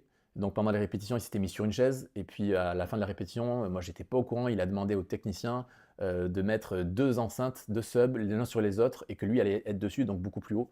Donc moi ça a fait changer mon positionnement de lumière, donc c'était un peu compliqué, mais au final ça rendait très bien. Là c'est pendant les répétitions, vous voyez, je suis avec le t-shirt On est créa, parce que oui j'ai des t-shirts On est créa. Je suis avec Kevin qui est à ma droite, et puis voilà, on est en train de constamment de dire ok, venez, il faudrait que vous mettiez là, mais la chorale, quand vous avez commencé ce moment-là, vous n'étiez pas assez souriant, donc on est constamment à faire des briefings, redire aux gens qu'il faut faire ci, qu'il faut faire ça, qu'il fallait pas faire ça, enfin c'est constamment ça. Voilà les techniciens qui checkent leur caméra, Atom et Nadège qui se préparent aussi, voilà les artistes qui sont en backstage, qui regardent comment ça se passe, voilà les fameuses caméras, ça c'est une photo que j'avais prise moi 3 jours avant, vous voyez un petit peu l'intensité sur laquelle on est. En fait, on est dans le milieu pro. Voilà, c'est juste que dans le milieu chrétien, on n'est pas habitué à avoir ce niveau-là. Et ben, moi, c'est un kiff. Moi qui ai travaillé dans la télé, donc dans le milieu vraiment professionnel, pour ceux qui me connaissent, vous le savez, mais ceux qui ne me connaissent pas, ben, j'ai pu travailler sur Fort Boyard, à faire des émissions sur Fort Boyard. J'ai travaillé dans tous les stades en France pour faire les matchs de foot, les matchs de Ligue des Champions, les matchs de rugby. J'ai pu travailler au Palais de l'Élysée aussi pour aller faire les vœux du président à la fin de l'année. J'ai évidemment travaillé à Bercy, sur tous les plateaux de Canal+, avec U2, Scarlett Johansson. Enfin, j'ai été dans ce monde-là, et dans le milieu chrétien, je n'avais jamais vraiment encore vu arriver ce monde professionnel dans le milieu chrétien. Et c'est un événement, c'est pas le seul événement, mais ça commence à faire partie des événements où enfin on amène de la technicité, du professionnalisme dans le monde chrétien. Et ça, je suis vraiment très très fan. Ça, c'était des tests de fond d'écran. 2 jours avant, lorsqu'on est arrivé, on a commencé à tester des fonds d'écran qu'on avait travaillé. Donc juste pour que vous sachiez, moi je travaille avec Nicolas Millet. Si vous me suivez un peu sur les réseaux, vous le voyez de temps en temps. Il travaille avec moi depuis 2 ans sur On est créa. C'est aussi un directeur artistique et il m'a énormément aidé sur ce projet-là des Shine Gospel 2024. Merci Nico, je pense que tu es dans le live, merci Nico. Et donc voilà, c'était Red Flow, on savait que Red Flow, on voulait essayer une artiste où dans son clip il y avait une moto, elle était dans un hangar, et on voulait reproduire un petit peu ça, donc on est allé chercher sur internet des photos de garage, de hangar. Vous allez me dire, c'est facile. Quand vous réalisez la taille de l'écran, vous voyez la taille de l'homme, de l'être humain en bas à droite, là, le pianiste, et regardez la taille de l'écran. Donc vous imaginez bien que pour trouver des photos de cette qualité-là aussi grande, c'est pas forcément facile. Donc c'est beaucoup de travail de recherche aussi. Et quand on trouve la bonne photo au format technique, artistiquement, des fois, elle n'est pas top. Et vous voyez, cette photo, elle n'était pas super. Mais c'est cette photo-là qu'on a utilisée, et je vais vous expliquer comment, de cette photo-là, on en est arrivé à faire quelque chose de tout rouge. Vous allez voir après. Ça, c'est le fameux Tito Prince qui voulait absolument... Donc ça, c'est une volonté de l'artiste. Il voulait commencer dans un couloir. Donc au début, on ne comprenait pas trop parce que nous, ça faisait 1 mois qu'on travaillait sur sa prestation et on n'avait pas eu cette info. Et 2 jours avant, il arrive, il nous dit moi, j'aimerais commencer là. Donc au début, on n'était pas super fan parce que ça faisait changer beaucoup de choses. Il faut savoir que dans ce genre d'événement, lorsque vous changez un détail, il y a un chaînon monstrueux de changements juste pour un détail. Je veux changer un fond d'écran sur cet artiste-là, sur le pont, là, sur le refrain. Sur le refrain, je veux changer ce fond d'écran-là. Mais c'est pas je prends une clé USB, je le mets et puis je l'ai changé. c'est un enchaînement énorme. Donc je ne rentrerai pas dans les détails techniques, mais c'est énorme. Donc on ne peut pas forcément changer comme ça beaucoup de choses à la dernière minute. En tout cas, c'est très challengeant. Ça, c'était mon Bolero, c'est-à-dire un intercom, l'interphonie. C'est-à-dire que c'est un boîtier que j'ai qui est relié avec un casque à mes oreilles et j'ai pas d'autres câbles. Et donc, je peux me balader partout, partout dans le lieu. Et en fait, je peux parler ou à tout le monde, ou juste à Sony, ou juste à la Script, ou juste au Real, ou juste à Alex, ou juste à l'entreprise C17. L'entreprise C17, c'est la pyrotechnie. Et donc, en fait, 2 jours avant, il y a un gars qui est payé que pour ça, pendant 3 jours, et qui vient et qui gère des boîtiers comme ça. Il doit en gérer, je sais pas, 30-40. Donc c'est monstrueux, je ne sais même pas combien ça coûte, mais c'est indécent de vous dire combien coûte un boîtier comme ça. Encore une fois, c'est du matériel très très professionnel. Et il vient te voir, il te dit, ok Piou, toi t'es quoi? Directeur artistique. Ok, directeur artistique. À qui tu veux parler pendant l'événement? Et là tu dis, quand je suis à Momentum, je parle à une personne, c'est déjà énorme. À Momentum, on a déjà des intercoms et je peux parler à une personne, mais c'est déjà énorme. Et là tu me dis que tu... Oui, et puis tu me dis, est-ce que tu veux que lui te parle? Mais quand lui te parle, est-ce que tu veux que l'autre t'entende? Et là je fais, voilà, mais attends, mais j'ai pas fait bac plus 50, je sais pas. Donc je rigole un petit peu, je savais ce que je voulais. Mais je veux dire, c'est que, ce que je veux dire, c'est que quand on arrive dans ce monde-là, il faut être prêt. Il y a des questions, on travaille avec des professionnels. Ce gars-là, c'est un pro, il gère uniquement l'interphonie d'un événement pareil. Et donc, qu'est-ce que tu veux? Et là, je peux pas dire, bah, je sais pas. C'est genre, qu'est-ce que tu veux? Bah, je veux parler au gars qui est sur le plateau, donc Sony, qui va être sur scène. Je veux parler à la script, parce que c'est elle qui donne tous les tops de tout, tout pendant 3 heures. Elle doit donner 500 tops. Je vais parler au réalisateur évidemment, parce que moi je fais la partie artistique, donc il faut qu'il soit raccord, il faut que je sois raccord avec lui. Je veux parler à Alex qui est l'assistant réel, et puis je veux parler à C17 parce que la pyrotechnie c'est moi qui vais la gérer, les flammes, les étincelles, les trucs, et je veux être sûr qu'il y a assez de liquide, je veux être sûr que sa machine elle est bien chargée, je veux être sûr que la clim ils l'ont éteinte, etc. Ok, et il clique sur son ordinateur, il me passe ça, et puis après, pendant 3 jours, j'ai mon boîtier et je peux parler à qui je veux, donc c'est énorme. C'est du confort. J'avance un petit peu, on passe sur les artistes. Je vais accélérer un petit peu parce que je ne veux pas vous prendre trop de temps. Et à la fois, j'ai plein de choses à dire parce que je suis passionné et j'aime ça. Et je pense que vous le voyez. Donc, en termes d'artistes, ça c'était Dan Huiten. Donc, on a voulu reproduire son clip qu'il a fait avec Sandra Kwame. Donc, c'est un. L'année dernière, pour ceux qui se souviennent, c'était Ébloui. C'était mon préféré. C'était la créa que j'avais fait, le plan que j'avais fait, la scénographie préférée l'année dernière. C'était Ébloui avec Dan au milieu. Il y avait des néons devant lui. Puis derrière, il y avait une éclipse qui se levait. C'était voilà, sur les photos, les réseaux sociaux, les vidéos, tout marchait en présentiel. C'était beau. C'était un moment incroyable. Cette année, je suis honnête avec vous, je pense ne pas avoir réussi à capter vraiment le truc qu'il fallait pour ce moment-là. Donc c'est bien. Mais alors là, c'est la photo. Il y a un petit problème au niveau du photographe, là où vous voyez l'écran, il est un petit peu, il y a des espèces de taches sur l'écran. C'était pas comme ça, c'était uni. Mais voilà. Mais on n'a pas eu assez de temps en fait de répétition. C'est-à-dire qu'on a une journée de répétition, mais on a 12 artistes avec leur volonté, avec leurs danseurs, avec leurs chanteurs, avec les tenues, avec pas les tenues, avec je veux jouer de cet endroit-là. Et en fait, sur une journée de 12 artistes, c'est pas possible pour faire des choses vraiment bien en profondeur. Donc, il y a eu des compromis à faire. Ça a quand même fonctionné évidemment, et puis c'est Dan Huiten, donc Dan qui arrive sur une scène, de toute façon ça fonctionne. J'avais mis des étincelles, donc c'était le côté F6, donc ça a bien fonctionné. Là, c'est l'école Pierre, et l'école Pierre, c'est cette année le plan où je suis, le tableau dans lequel je suis le plus fier avec Nicolas. Pourquoi? Parce que ceux qui connaissent l'école Pierre, vous allez voir de quoi je parle. Ceux qui ne savent pas, le morceau qu'ils ont fait qui s'appelle Guérir, vous irez voir sur YouTube, c'est un clip incroyable, et d'ailleurs ils ont reçu le Shine Gospel Awards du clip de l'année. Et en fait, c'est un clip qui est incroyable, il faut que vous alliez le voir. Ils chantent et il pleut sur eux. Et pendant qu'ils chantent, il pleut, il pleut, il pleut. Et c'est vraiment l'identité de leur clip. C'est assez impressionnant.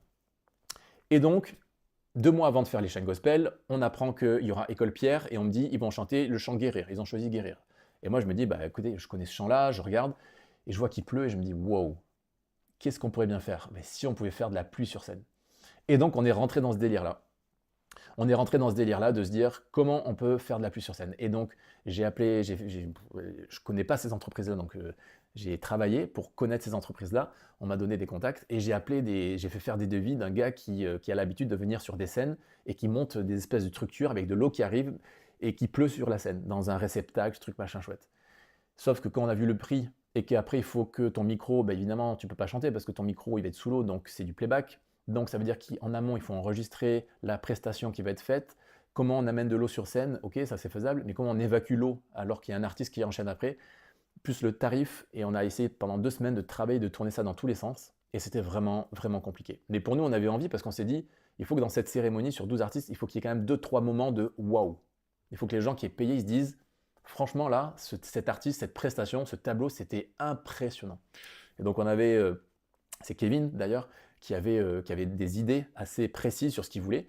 Et on n'a pas pu faire tout ce qu'on voulait pour une question de budget. Et donc on y croit pour l'année prochaine. Mais entre autres, voilà, on voulait de la pluie pour l'école Pierre. Et donc, un point crucial, les amis. Là, il faut que vous le notiez. Ça, je vous le partage. Normalement, c'est que pour la formation, mais je vous le partage. Une clé, la créativité dans les contraintes. On a une contrainte, c'est-à-dire qu'on veut de la pluie, on veut que ça soit waouh, j'ai un devis, oui, ça existe, il y a des gens qui savent faire ça, c'est génial. Le prix plus la partie technique nous disent c'est pas possible. Donc contrainte. Et donc toute l'idée qu'on avait pour ce côté waouh sur cette prestation, on me dit non. Et donc là, j'ai deux attitudes possibles. C'est où je le prends en mode non, c'est nul, donc on fera un truc basique.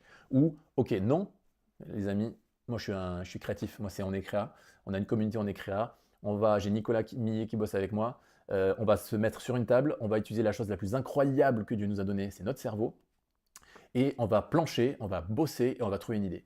Et on a bossé, on a planché et on a trouvé une idée. Et en fait, l'idée que j'ai trouvée, c'est un laser. Et je me suis dit, dans leur chant, en fait, il y a une espèce de dualité. Ils commencent où ils sont séparés et vers les trois quarts fin du chant, ils se réunissent tous les deux. Et c'est vraiment un moment musicalement qui est magnifique. Vraiment, c'est un chant qui est incroyable. Et je me suis dit, on ne peut pas avoir de la pluie qui tombe. Donc déjà, on a un écran LED qui est immense. On va recréer de l'eau, de la pluie qui tombe sur l'écran. Bon, ça, c'est pas très compliqué.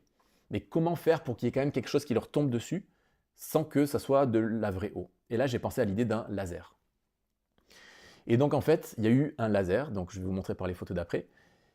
Et en parallèle de ce laser, moi j'aime beaucoup ces néons-là, c'est ce qu'on appelle des astéras, je suis très très fan de ça. Et je me suis dit, on en avait, donc j'avais loué des astéras pour cet événement, comme l'année dernière, et je me suis dit, on va créer une ligne d'astéras en plein centre. En fait, dans ma tête, c'était, on va faire un tableau extrêmement minimaliste, mais très puissant. Et je suis convaincu que, parfois même dans le côté auditif, on pourrait dire, il faut que ça envoie, des fois le silence a plus d'impact et plus de force qu'un énorme bruit ou qu'une énorme groupe de louanges. Là, visuellement, c'est pareil. Pour moi, il fallait marquer le coup. Il fallait que sur ce moment-là, il se passe quelque chose dans la salle. Et pour ça, il ne fallait pas envoyer dans tous les sens. Il fallait justement chercher le minimalisme, mais être très très précis. Et donc, je me suis dit, on va mettre une ligne de tubes comme ça, d'astéra.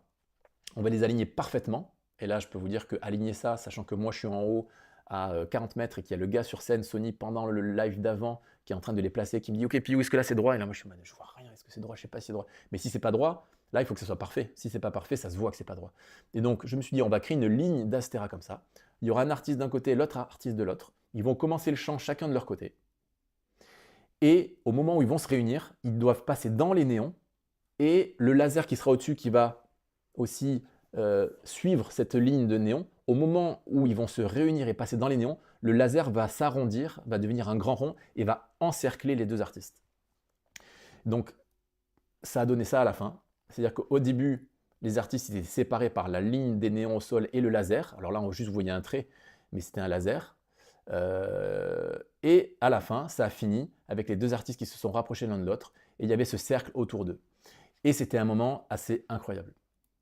Juste pour vous expliquer les compromis que j'ai dû faire. Parce que je ne suis pas un dictateur de base. Dans la manière dont je fais les choses, dans la partie artistique, je ne suis pas un dictateur. L'artistique, c'est très subjectif. Donc je peux comprendre moi j'ai une idée, que lui me dise « Ouais, mais moi je préférais ça ». Et comme mon but, vous l'avez compris, c'est qu'à la fin de l'événement, on dise « Travailler avec Piou, c'est génial ». Pourquoi? Parce que c'était agréable. J'ai envie de retravailler avec ce gars-là. C'était peut-être pas parfait techniquement, il y avait certains aspects techniques, il n'était pas calé, il y avait d'autres choses, franchement, il pourrait faire mieux. Mais par contre, il a une réputation, c'est vraiment agréable de travailler avec ce gars-là. Et ça, c'est ce que je recherche. Et donc, j'ai dû faire des compromis. Et comme vous le voyez sur cette photo, la lumière à droite, il y a un spot bleu. Et la lumière à gauche, il y a une espèce de spot blanc, jaune, vert. Bon. Sauf que vous le voyez ici, là, c'est espèce de jaune. Et ici, c'est pas la même couleur. Là, c'est bleu et là, c'est bleu. Et là, c'est pas les deux mêmes couleurs. Et donc, en fait, le directeur photo, il me disait « Ah, ça serait top que, vu que tu veux différencier les deux espaces, on fait deux couleurs différentes. » Et j'étais en mode, ouais, ok, pourquoi pas. Moi, c'était pas mon idée en tout cas, mais pourquoi pas. Et en fait, il commence à faire des couleurs, et là, je vois que c'est même pas les mêmes couleurs à gauche. Mais je voyais que lui, il était fan. Il disait, voilà, là, c'est cool. Et avec d'autres compromis que lui a fait par rapport à moi sur d'autres prestations, sur d'autres artistes, en fait, j'ai pas ouvert ma bouche. En fait, j'ai rien dit. là, demain, c'est mon événement et c'est moi qui fais la direction artistique à 100% de ce projet-là, je ne fais pas ces couleurs-là sur scène. Je ne mets pas les couleurs à gauche jaune et un peu verdâtre. Je ne mets pas ça. Mais ce n'est pas mon événement. Mon but, c'est de travailler avec un gars qui est professionnel, qui ne connaît pas Dieu, qui travaille dans un événement chrétien. Et mon but, mon rêve, mon espérance, c'est que je puisse un jour retravailler avec ce gars-là et que j'espère pouvoir retravailler avec lui dans le séculier, mais qu'un jour, sur un événement chrétien, je puisse l'appeler en disant hey mec, j'ai un événement, c'est un truc chrétien, on a déjà bossé ensemble sur les Shine. Est-ce que voilà. Et lui, il va pas se dire, il va pas regarder l'événement chrétien en se disant est-ce que c'est bien ou pas, parce que pour lui, il s'en fout un peu. Il va se dire avec qui je vais travailler. Et donc, je préfère qu'ils se disent ah ouais, ce gars-là, je me souviens, on a une bonne collaboration, plutôt que bah, de toute façon, toutes les idées, artistiquement, ça ne matchait pas. Et donc, moi, à ce moment-là, j'analyse tout ça et je me dis ok, je vais laisser les lumières comme ça.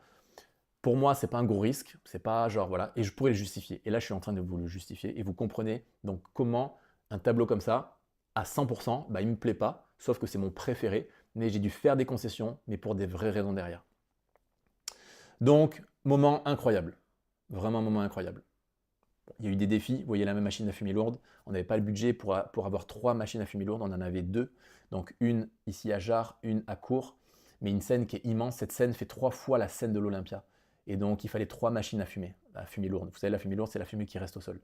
Et au moment où on a allumé la fumée, vous voyez ce côté-là, ça arrivait, mais pas assez. Et ce côté-là, ça arrivait difficilement et c'était compliqué. Donc l'année prochaine, il faudra 3 machines.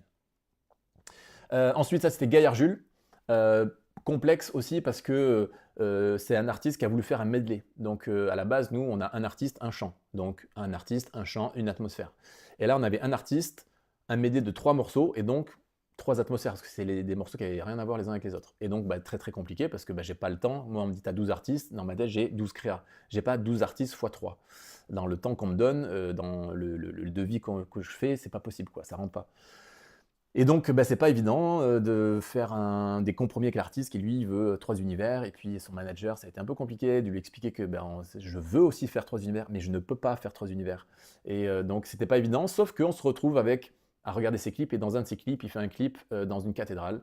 Et je me suis dit, on va faire quelque chose qui est très simple, mais qui va avoir un beau visuel sur un écran LED. On va mettre des vitraux et on va faire en sorte qu'il soit dans une église. Et en fait, ça rendait. Alors, c'est pas.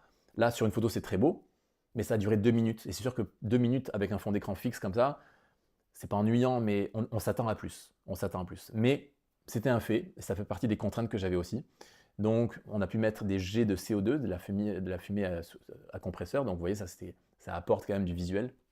Mais voilà. Mais, vous voyez, par exemple, cette photo, c'est une très très belle photo. Je pense qu'il sera fier de cette photo. Voilà.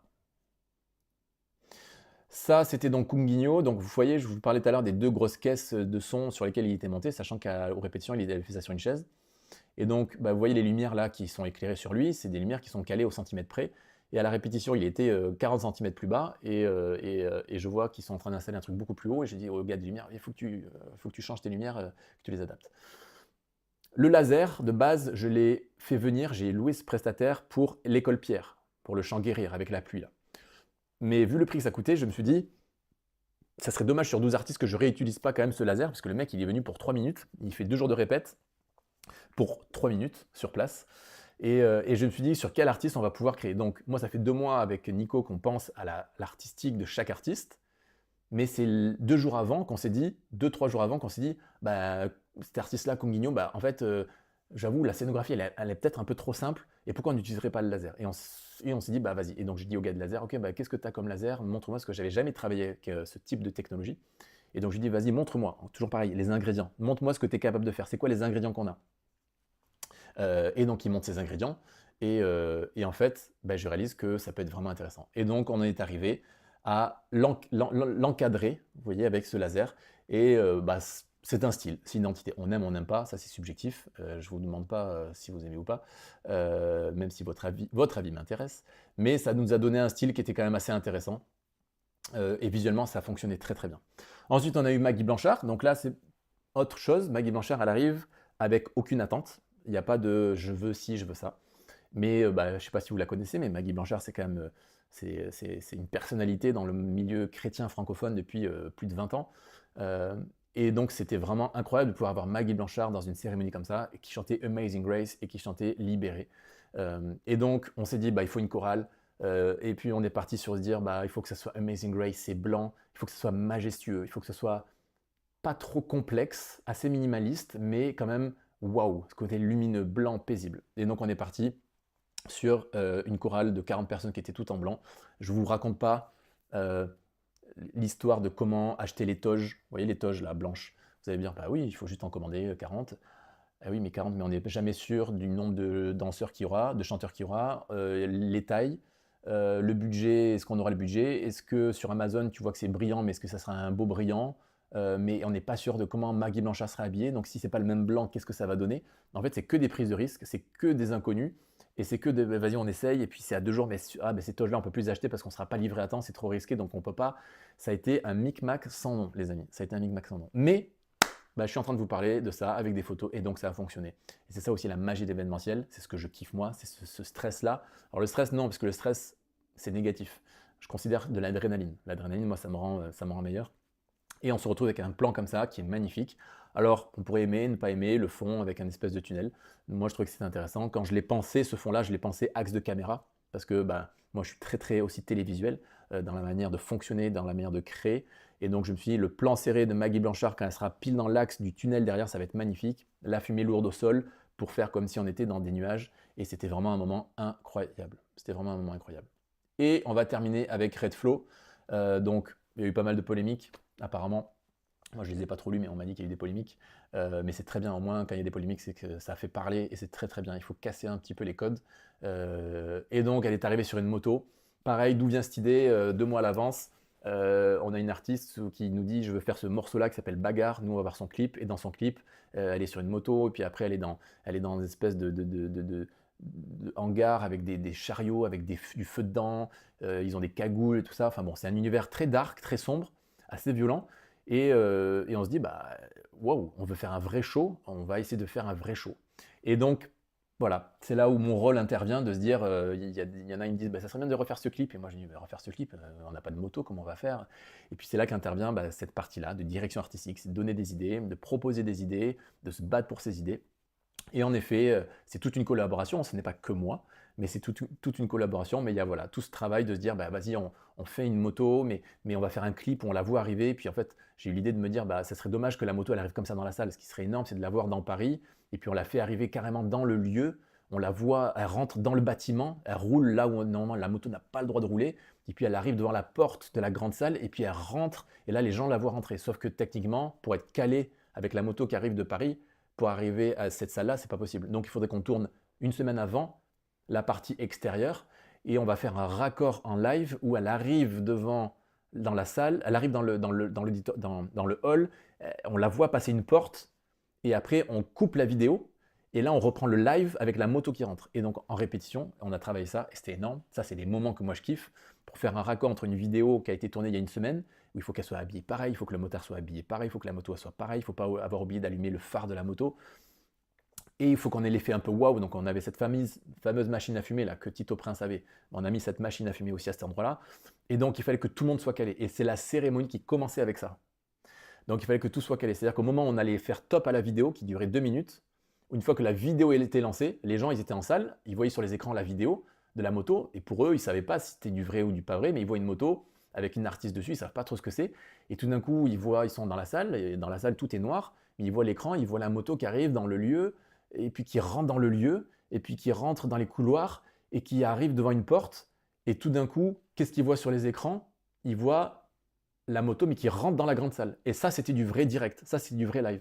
Mais il fallait caler avec le motard pour que le motard lui fasse un bon top, pour qu'il démarre au bon moment, pour que la fumée soit bon. Enfin bon. Parce que si c'est pas à la seconde près bien fait, il y a tout qui foire. C'est genre, ça fait vraiment kitschouille, c'est fait pas professionnel. Ça fait, ah, c'est des gentils chrétiens qui ont essayé de faire un effet, mais ils se sont foirés. Ils avaient le bon cœur, mais c'est tout. Ils n'avaient pas le talent.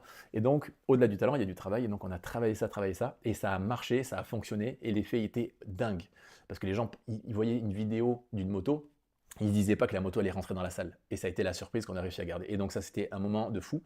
Et donc la moto arrive avec donc l'artiste Redflow dessus. On avait travaillé le fait qu'il y avait le caméraman qui était là pour la suivre. Vous irez voir les clips sur Internet.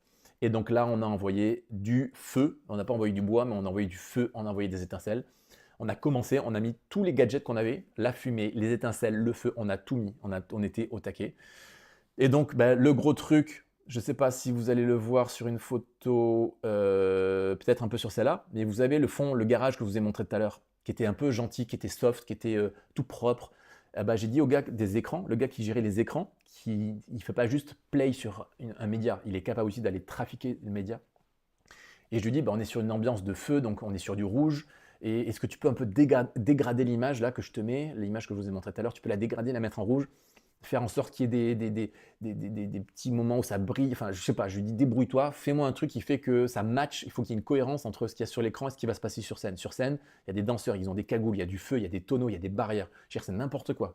Et il faut que sur l'écran, ce soit n'importe quoi. Parce que si tu as un beau garage Vinci derrière et que sur scène, tu as une nana qui arrive en moto et qui tape dans des fûts en feu, il n'y a pas de cohérence. Donc il fallait qu'il y ait une cohérence. Et il m'a trouvé ce même fond, il a dégradé, il a fait en sorte. Voilà. La partie extrêmement fun pour moi sur cette année, c'était de faire venir du feu sur scène. J'avais jamais fait ça, évidemment, de ma vie. Dans les églises, on n'est pas trop habitué à mettre du vrai feu sur scène. Vous imaginez bien que, vu qu'on est dans une cérémonie totalement professionnelle et qu'on travaille avec des professionnels, on n'a pas fait ça à la mano en mode j'ai une idée, je sais faire un peu le feu, vous me connaissez, ceux qui me connaissent, j'aime bien le feu, j'ai une petite tendance pyromane, gentil, mais j'aime bien les barbecues, j'aime bien les braseros, j'aime bien faire brûler des feuilles. Donc je ne suis pas un expert, mais j'aime ça. Donc dans ma tête, je peux mettre du feu sur une scène, je sais faire quoi. Mais là, les amis, évidemment, on n'est pas dans ce domaine-là. Et donc là, il fallait faire appel à une entreprise spécialisée là-dedans, un mois à l'avance. Il fallait faire des autorisations, donc j'ai dû être en contact avec le responsable de la sécurité du lieu. On a payé donc 2 gars qui sont venus pour installer et un artificier, parce que allumer le feu et éteindre le feu sur une scène comme ça ne se fait pas comme ça. On ne peut prendre aucun risque. Et donc, enfin bon, l'histoire est un peu longue, je ne pourrais pas trop rentrer dans les détails, parce que ça fait un peu plus d'1 heure qu'on est ensemble et j'ai pas terminé. Mais au moment où la moto arrive sur scène, que l'artiste monte sur scène et que le feu s'allume, sachant que ça fait 2 mois qu'on prépare ce tableau-là et que mettre du feu dans des tonneaux vieillis comme ça sur une scène dans une église, bah, j'ai pas trop vu ça en France encore. Okay, donc on sait que là on est en train de faire un truc qui est unique, on ne sait pas comment les gens vont réagir et que surtout si c'est pas bien fait, ça tombe à l'eau. Ça fait genre, oh, ils ont voulu faire un effet mais ça rend vraiment, genre ils sont foirés. Donc tout doit être maîtrisé et aux répétitions ça avait marché, mais les danseurs, ils n'étaient pas en costume, il n'y avait pas l'énergie de la salle, on n'était pas en live. Vous voyez, il n'y avait pas cette adrénaline encore. Et au moment où la moto rentre, le feu s'allume et qu'elle monte sur scène, et que là, ça fait bagarre, et qu'il y a le feu et les flammes, les amis, c'était, vous voyez, il y a des barrières. On avait demandé aux gars de la sécurité du parking de nous amener des barrières. Enfin bon. Pour la petite histoire, dans son clip à cet artiste-là, c'est des chariots, des vrais chariots, des caddies. Demandez à Nicolas, pendant 1 mois, on a essayé de choper des caddies. Donc, on s'est dit, bah, des caddies, quand on se balade autour d'un magasin en banlieue parisienne, souvent des caddies, il y en a dans les fossés, on peut en prendre. Mais nous, on est de Bordeaux, donc on n'avait pas une voiture et on ne pouvait pas passer 2 heures à faire le tour de tous les magasins pour aller voir s'il y avait des caddies. Voilà. On a donc appelé, Nicolas, il a appelé tous les magasins Carrefour, Lidl, Leroy Merlin. Bonjour, est-ce que vous n'auriez pas des caddies, mais qui sont un peu abîmés, que vous voudrez jeter? Nous, on voudrait les prendre. Ils n'en avaient pas. On voulait louer, on voulait acheter des caddies. Ça s'achète, ça coûtait 40 balles. Et ben on va acheter des caddies, sauf que quand on a eu le budget validé, enfin bon, plus c'est une grosse organisation, plus les process sont longs. Et au moment où on nous a dit oui, c'est bon, bah, les caddies, allaient arriver trop tard, donc on ne pouvait pas avoir de caddies. Et donc après, on s'est dit, il faut des tonneaux. Enfin bon, l'histoire est encore plus longue que ça, mais c'est juste pour vous dire, le plan de base, c'était pas ça. Le plan de base, c'était des caddies en feu. Et on s'est retrouvé avec des tonneaux de feu, et au final, c'était très très bien. Et les gens qui ne savent pas, ils disent waouh. Et souvent, nous, on est frustrés en tant que créatifs parce qu'on avait en tête plein de choses, et puis en fait, ce qu'on voit, c'est pas vraiment ce qu'on avait en tête. Sauf que le public, lui, il ne sait pas ce qui se passe dans ta tête. Il ne connaît pas la tornade, le cyclone qui a lieu là-dedans. Lui, il voit un truc qui marche et qui est top. Et donc, bah, il fallait au moment donné se dire, ok, Redflow, c'était ça a marché, oui. Les gens sont contents, oui. C'est cohérent avec la DA, oui. Eh ben, c'est super. Donc, c'était une réussite. Donc, c'était top. Donc, ça, c'est les gars, les artificiers de l'entreprise C17 qui sont arrivés avec des vrais gants. Enfin, on a l'impression d'être au plus du fou. C'était énorme. Donc, vous voyez le caméraman au fond là-bas qui jouait avec le feu. Voilà. Ça, c'était Tendry Konosko, donc c'était le dernier tableau, Tendry et Konosko. Pareil, je ne rentrerai pas trop dans les détails parce qu'on n'a pas forcément trop le temps, mais on voulait plus. Moi, je suis un peu frustré de ce tableau-là, qui est très bien, mais il n'est pas au niveau de ce qu'on avait dans notre tête pour terminer une cérémonie. Pour moi, on a commencé avec le feu, la moto, les tonneaux. Il fallait qu'on termine avec un truc de dingue. Et on n'a pas pu aller aussi loin qu'on voulait. Pour plein de raisons, de temps, de budget, de manque de coordination sur certaines équipes. Peu importe, c'est pas grave, parce que ça a quand même fonctionné. Mais il y a une certaine frustration pour moi en tant que créatif, parce que ce que j'avais en tête, je pense que ça aurait été vraiment très très très très très beau. Et là, ça fait un petit peu, ils ont tenté un truc, mais c'est pas tip top. Donc, on voulait reproduire une ambiance de plage à Miami, style un petit peu intelligence artificielle, vous voyez, un peu dessin animé, intelligence artificielle dans les décors. Mais ça n'a pas fonctionné comme on voulait. Donc, on a acheté des ballons, mais c'était un peu dernière minute. Donc, les ballons, c'était multicolores, alors qu'on voulait juste avec une seule couleur. Les doudounes que vous voyez là, bah, c'est les mêmes doudounes que sur Stephrem, le deuxième artiste. Le fond, c'était pas du tout ce fond-là qu'on voulait, mais il y a eu un problème de timing et en fait, il n'y avait pas assez de temps pour élaborer un vrai fond fait sur mesure. Enfin bon, c'était. Donc il y a pas mal de frustration. Donc c'est juste pour vous dire que bah, je suis pas waouh, tout était dingue, je suis le meilleur, quoi que ce soit. Non, il y a plein de choses que si j'avais à les refaire, je les referais différemment. Et ça marche évidemment comme ça dans chaque projet que vous pouvez faire aussi, j'imagine. Euh, mais voilà, ça veut dire que j'ai appris. On a fait un débrief. Et dans ce débrief, on sait très bien que la fin de cette cérémonie n'était pas au niveau de ce qu'on espérait. Je le prends sur moi, j'ai pas de problème avec ça. Mais ça motive qu'à une chose, c'est de préparer le plus vite possible la fin de la cérémonie de l'année prochaine pour que ça soit waouh.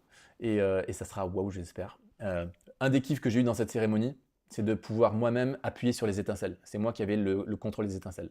Pour plein de raisons, techniques et humaines, mais il valait mieux que ce soit moi qui ai eu le contrôle. Donc pendant toutes les soirées, pendant les 3 heures, c'est moi qui appuie sur un petit bouton et ça faisait 6 étincelles de 6 mètres de haut partout dans la salle. Et donc mon petit côté pyromane était heureux. Et pour ceux qui ont un petit peu vu, pour ceux qui ont un petit peu vu ce qui s'est passé à Momentum ce week-end, bah, j'ai fait louer des étincelles aussi. Et pour le spectacle de Noël à Momentum, on a eu aussi des étincelles. Et donc, bon, ça c'est pour la petite histoire. Donc, je continue. Euh, je reprends mes notes. Donc, ça, c'était les photos, un petit peu, pour que vous voyez un petit peu à quoi ça ressemblait. Comment gérer la pression? Je vous l'ai dit tout à l'heure, je ne vais pas trop épiloguer dessus, mais il y a une différence entre le stress et l'adrénaline. Moi, j'étais sous adrénaline. Donc, oui, c'est très très intense. Oui, on dort pas bien la nuit. Oui, on a un petit peu la boule au ventre parce qu'on veut bien faire. Mais moi, ça me rend meilleur. Ça me rend meilleur. Donc, il y a des moments où il faut savoir aussi s'arrêter. Il faut aller savoir aller prendre une pause pendant une minute, aller marcher dans un couloir. Je suis du genre, dans ce genre d'événement, à boire beaucoup parce qu'on a des petites bouteilles d'eau. Mais j'ai une grosse vessie. Je vous raconte ma vie. Mais c'est-à-dire que j'ai pas forcément besoin d'aller aux toilettes alors que je bois beaucoup. Mais en fait, d'aller aux toilettes, c'est bien parce que tu sors de la salle, t'enlèves ton casque, t'es aux toilettes et t'as rien d'autre à faire qu'à aller aux toilettes. Il n'y a personne qui t'embête, il n'y a personne qui te parle, il n'y a pas de réseau, les casques ne marchent plus. Et en fait, tu as 1, 2 minutes, 3 minutes de. Tu te poses, tu te laves les mains, tu ressors et là, tu réembarques dans l'arène. Et ça me permet, moi, de des fois redescendre un peu, d'analyser ce que je viens de vivre. Des fois, il y a des tensions qu'il peut y avoir avec certaines personnes, que ce soit. Donc, c'est comme ça. Et après, je repars dans le truc. Et puis, une fois que je suis dedans, après, ça pourrait durer 2 jours sans dormir. Moi, je suis un peu là-dedans. Comment prendre des décisions dans l'urgence? Bah, ça fait partie du rôle de directeur artistique. Quand tu es un assistant artistique, on ne te demande pas de prendre des décisions. Un directeur, il a le côté waouh, c'est beau ce qu'il a fait, c'était bien. Mais le côté pas cool, c'est genre, bah, tu es aussi en capacité, on te demande de prendre des décisions, même si tu sais pas la réponse. Donc, il y a des moments, c'est l'instinct. C'est genre, voilà, il y a des moments, on te pose une question et tu sens qu'il y a une vraie pression sur la question, on attend une réponse maintenant et que toi, tu n'as aucune idée. Et donc, bah, tu donnes une réponse en espérant que ça soit la bonne. Il y a des fois, tu sais que tu as un peu de temps de réflexion, donc tu leur dis, bah, écoutez, on va tester comme ça, faites ça, je vais voir dans ce que ça donne et je reviens vers vous pour vous dire ce qu'on va faire. Donc, il y a une certaine autorité aussi à avoir. Il y a des moments où il faut donner la réponse et on la donne. Il y a des moments où on ne l'a pas, donc on est très honnête. Et ça humanise aussi totalement ce rôle-là. Il y a des fois, on m'a posé des questions. Puis où là, il faut vraiment prendre une décision. Qu'est-ce que tu veux? Je dis, les amis, je ne sais pas. Ok. Donc vous me laissez 4 minutes, je réfléchis, je vais poser la question à Nico et je reviens vers vous. Mais là, je ne sais pas. Il n'y a pas de je sais, je suis directeur, je dois tout savoir. Non, je ne sais pas. Il n'y a pas de problème, je ne sais pas. Et si l'année prochaine vous voulez quelqu'un qui connaît tout, ben prenez embauchez quelqu'un qui connaît tout. J'ai pas de souci. Mais moi, je ne sais pas. Et à la fois, il y a des moments où j'ai vraiment mon avis, je sais ce que je veux et je me bats pour mon idée. Et c'est arrivé qu'il y a eu des idées où j'ai dû me battre pour mes idées et elle est passée et j'étais content. Et ils ont vu que autant il y a des moments où je ne sais pas trop quoi répondre parce que bah, c'est un fait, je ne sais pas. Et autant il y a des moments où les amis, je vais y arriver à mon truc. Et j'ai un certain pouvoir de persuasion qui est assez puissant et je suis arrivé à certaines choses. Donc quel était mon rôle pendant la cérémonie? J'étais donc en régie à côté du son de la lumière. J'étais avec le gars des lumières et avec le casque en lien avec la régie vidéo. Et à ma gauche, il y avait le gars de la voix off. Il y avait toute une voix off pendant toute la cérémonie qui annonçait les remettants, qui annonçait les vainqueurs. Et j'étais là aussi pour le driver au cas où il y aurait un problème. Et donc pendant la cérémonie, moi je suis le déroulé et je ne fais que rappeler au gars des lumières, au gars des écrans, à la voix off, au gars du son même parfois, c'est pas arrivé mais ça peut arriver, je leur rappelle qu'est-ce qui va arriver juste après. Donc ils n'ont pas trop besoin de savoir ça parce que normalement il y a la script qui est en régie qui elle à le dérouler seconde par seconde, sur 3 heures, seconde par seconde, et qui dit tout ce qui va se passer. Ok, dans 10 secondes, il y a une cymbale il y a le batteur qui va taper très fort sur une cymbale. Elle nous dit tout. Donc c'est pendant 3 heures, il faudrait que vous puissiez écouter un jour ce qui se passe dans les casques, juste pendant 5 minutes, tellement c'est de la folie, tout ce qui se passe. Donc on sort lessivé, épuisé d'une cérémonie comme ça, mais à la fois c'est ce que je kiffe le plus. Et donc voilà, dans cette cérémonie, je suis là pour anticiper des choses en disant, ok, n'oublie pas que, là c'est les étincelles à la fin, n'oublie pas que c'est ce fond d'écran là. Juste après c'est une vidéo, donc si c'est une vidéo, il faut que tu éteignes les lumières. Et puis les gars aux lumières, c'était un peu particulier l'équipe qu'on a eu cette année, donc il y a eu des petits manquements. Et donc il y a des moments où je disais, ok, mais là t'as pas éteint la lumière sur le pupitre. Le pupitre il est allumé alors qu'on est en prestation sur l'artiste, donc éteins-moi la lumière. Et donc c'est essayer de tout voir, tout analyser, tout regarder et tout corriger en live, en direct. Plus c'est moi qui faisais les étincelles. Plus de temps en temps faire 2-3 photos pour des souvenirs en me disant je suis en train de vivre quand même un rêve. Là je suis payé, je travaille, je suis en responsabilité. Mais attends, je vis un rêve, je prends une photo, il faut juste que je me rappelle de ce moment-là. La photo, elle n'est pas belle, on s'en fout, je vis. Donc voilà, il y a tout ça qui se passe dans ma tête. Comment gérer les gens au-dessus et les gens en dessous de moi?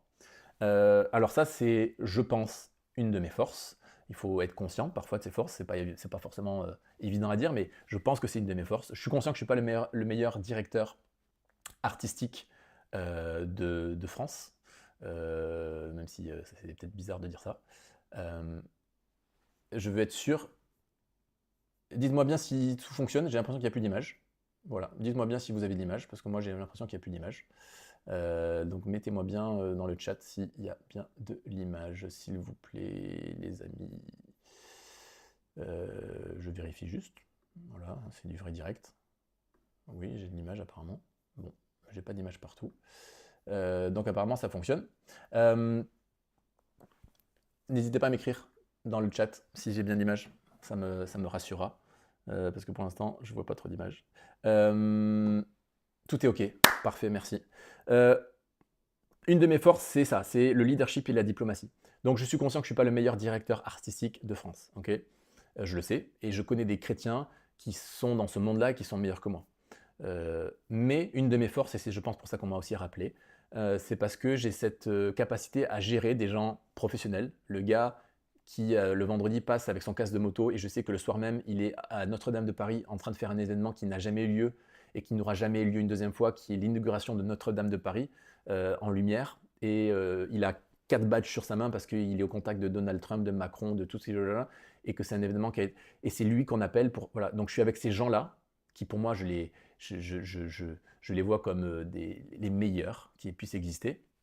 Et à la fois, je me retrouve avec la personne qui, à l'endroit où tous les équipiers mangent, nous donne un ticket. Et elle n'a pas trop le sourire, et puis elle nous donne un ticket parce que elle est dans la salle du bas en train de donner des tickets pendant 3 jours à des techniciens qui veulent du café, qui veulent manger, qui veulent boire, qui n'ont pas de bouteille. Et en fait, il faut gérer ça. Et dans ma tête, je veux et je pense avoir, et je me force à avoir, et je travaille à ça, à avoir la même dose d'amour, la même dose de respect, la même dose d'honneur, la même dose d'excellence, la même dose d'amour, on va dire, pour le gars qui, waouh, c'est le gars des Lumières, c'est aussi le gars qui fait les Lumières sur The Voice. Vous voyez donc, la Star Academy, The Voice, il a fait l'Eurovision. Je veux dire, c'est le meilleur en Europe. Il est là, je travaille avec lui. Et à la fois, je veux avoir la même attitude avec la personne qui donne des tickets pour aller au café. Et ça, c'est quelque chose qui pour moi est très très important dans tous les événements que je fais. Et je pense qu'au fur et à mesure, je suis reconnu aussi un petit peu pour ça. Les gens aiment travailler avec moi, pas juste pour ce que je fais, mais pour ce que je suis. Et ça, c'est une clé qui, dans la formation que je propose, je peux vous dire que ça, ils le savent. Mais il vaut mieux être que faire. Dieu regarde à comment on le fait plutôt à ce qu'on fait. Okay, c'est pas parce que vous êtes pro que ce que vous allez faire, ça va être bien. Peut-être ça va être bien, mais la manière et l'attitude avec laquelle vous allez le faire, ça sera pas top. Et ce que les gens vont retenir de vous, c'est que bah ouais, c'était bien ce qu'il a fait, mais je ne retravaillerai plus avec lui. Parce que comment il m'a parlé, comment il m'a regardé, ou comment il m'a pas dit bonjour, ou comment il m'a pas adressé la parole, ou comment je l'ai entendu parler à d'autres personnes, bah moi je veux plus ça. Et donc nous sommes des chrétiens, je vous le rappelle, nous sommes des chrétiens. Et oui, on veut professionnaliser le monde chrétien, mais on veut garder les valeurs chrétiennes, tout en amenant le professionnalisme. Donc c'est pour moi une des choses qui me drive totalement lorsque je fais ce genre d'événement, qui techniquement me dépasse un petit peu artistiquement, j'ai beaucoup de pression, mais je sais que ma force, ça va être de gérer à la fois des gens au-dessus de moi, et dans l'instant, je me retourne et je dois aller gérer une personne qui est en dessous de moi, dans la hiérarchie, et à un moment donné, je vais peut-être devoir parler à tout le monde en même temps, et j'ai 40 personnes devant moi, 50, 60 personnes, et je dois faire un briefing, et j'ai à la fois le big boss de la télé, le réalisateur qui a eu des prix, et blablabla, et à la fois j'ai la danseuse qui en a un peu marre parce qu'elle est sur 15 événements, et elle n'a pas eu les bonnes infos, elle n'est pas arrivée à la bonne heure, et elle en a marre, et puis elle a eu un accident avec sa voiture ce matin, et j'ai les mêmes gens, et je dois leur dire la même chose. Et moi j'aime ça, j'aime vraiment, vraiment, vraiment, vraiment ça. Et c'est ce que j'enseigne vraiment dans la formation en écréage. J'enseigne pas de la technique, j'enseigne pas forcément de l'artistique, j'enseigne ces valeurs-là. Et c'est ces valeurs-là qui nous donnent une réputation. Et vous savez ce verset, mieux vaut une bonne réputation qu'un bon parfum. Donc, je suis obsédé par ça, pour être très honnête. Dernier point, avant la surprise, c'est le post-événement. Donc, c'est-à-dire après l'événement. Le vendredi 6 décembre, on est rentré, j'ai dû me coucher à 3h du matin, 2-3h du matin. On avait notre train à 8h du matin, donc voilà, on est KO, on est encore sous adrénaline, on n'est pas redescendu. Et puis il y a le lendemain, puis il y a les jours qui suivent, et puis on regarde notre téléphone, on regarde les vidéos qu'on a fait, on regarde un peu tout ce qui se passe. Et on se dit, waouh, j'ai vécu quelque chose de fou.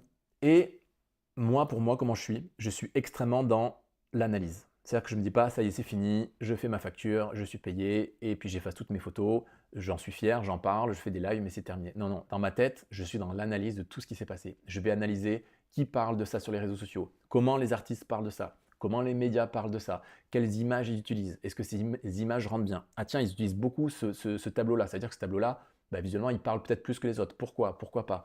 Etc. etc., etc. Aujourd'hui, non, hier, on est quel jour? On est jeudi, vendredi, je sais pas. Mais il y a quelques heures, il y a eu un débrief avec la production, avec les producteurs, avec les financiers, avec les réalisateurs. Il y a eu tout un débrief. Et ça, j'aime. J'aime parce que le fait de faire ça prouve qu'on est dans l'excellence, parce qu'on sait que tout n'a pas été parfait, tout n'a pas été bien, et qu'on veut noter les points qui n'ont pas été bien pour que l'année prochaine, on reprenne ce débrief et qu'on ne refasse pas deux fois la même erreur.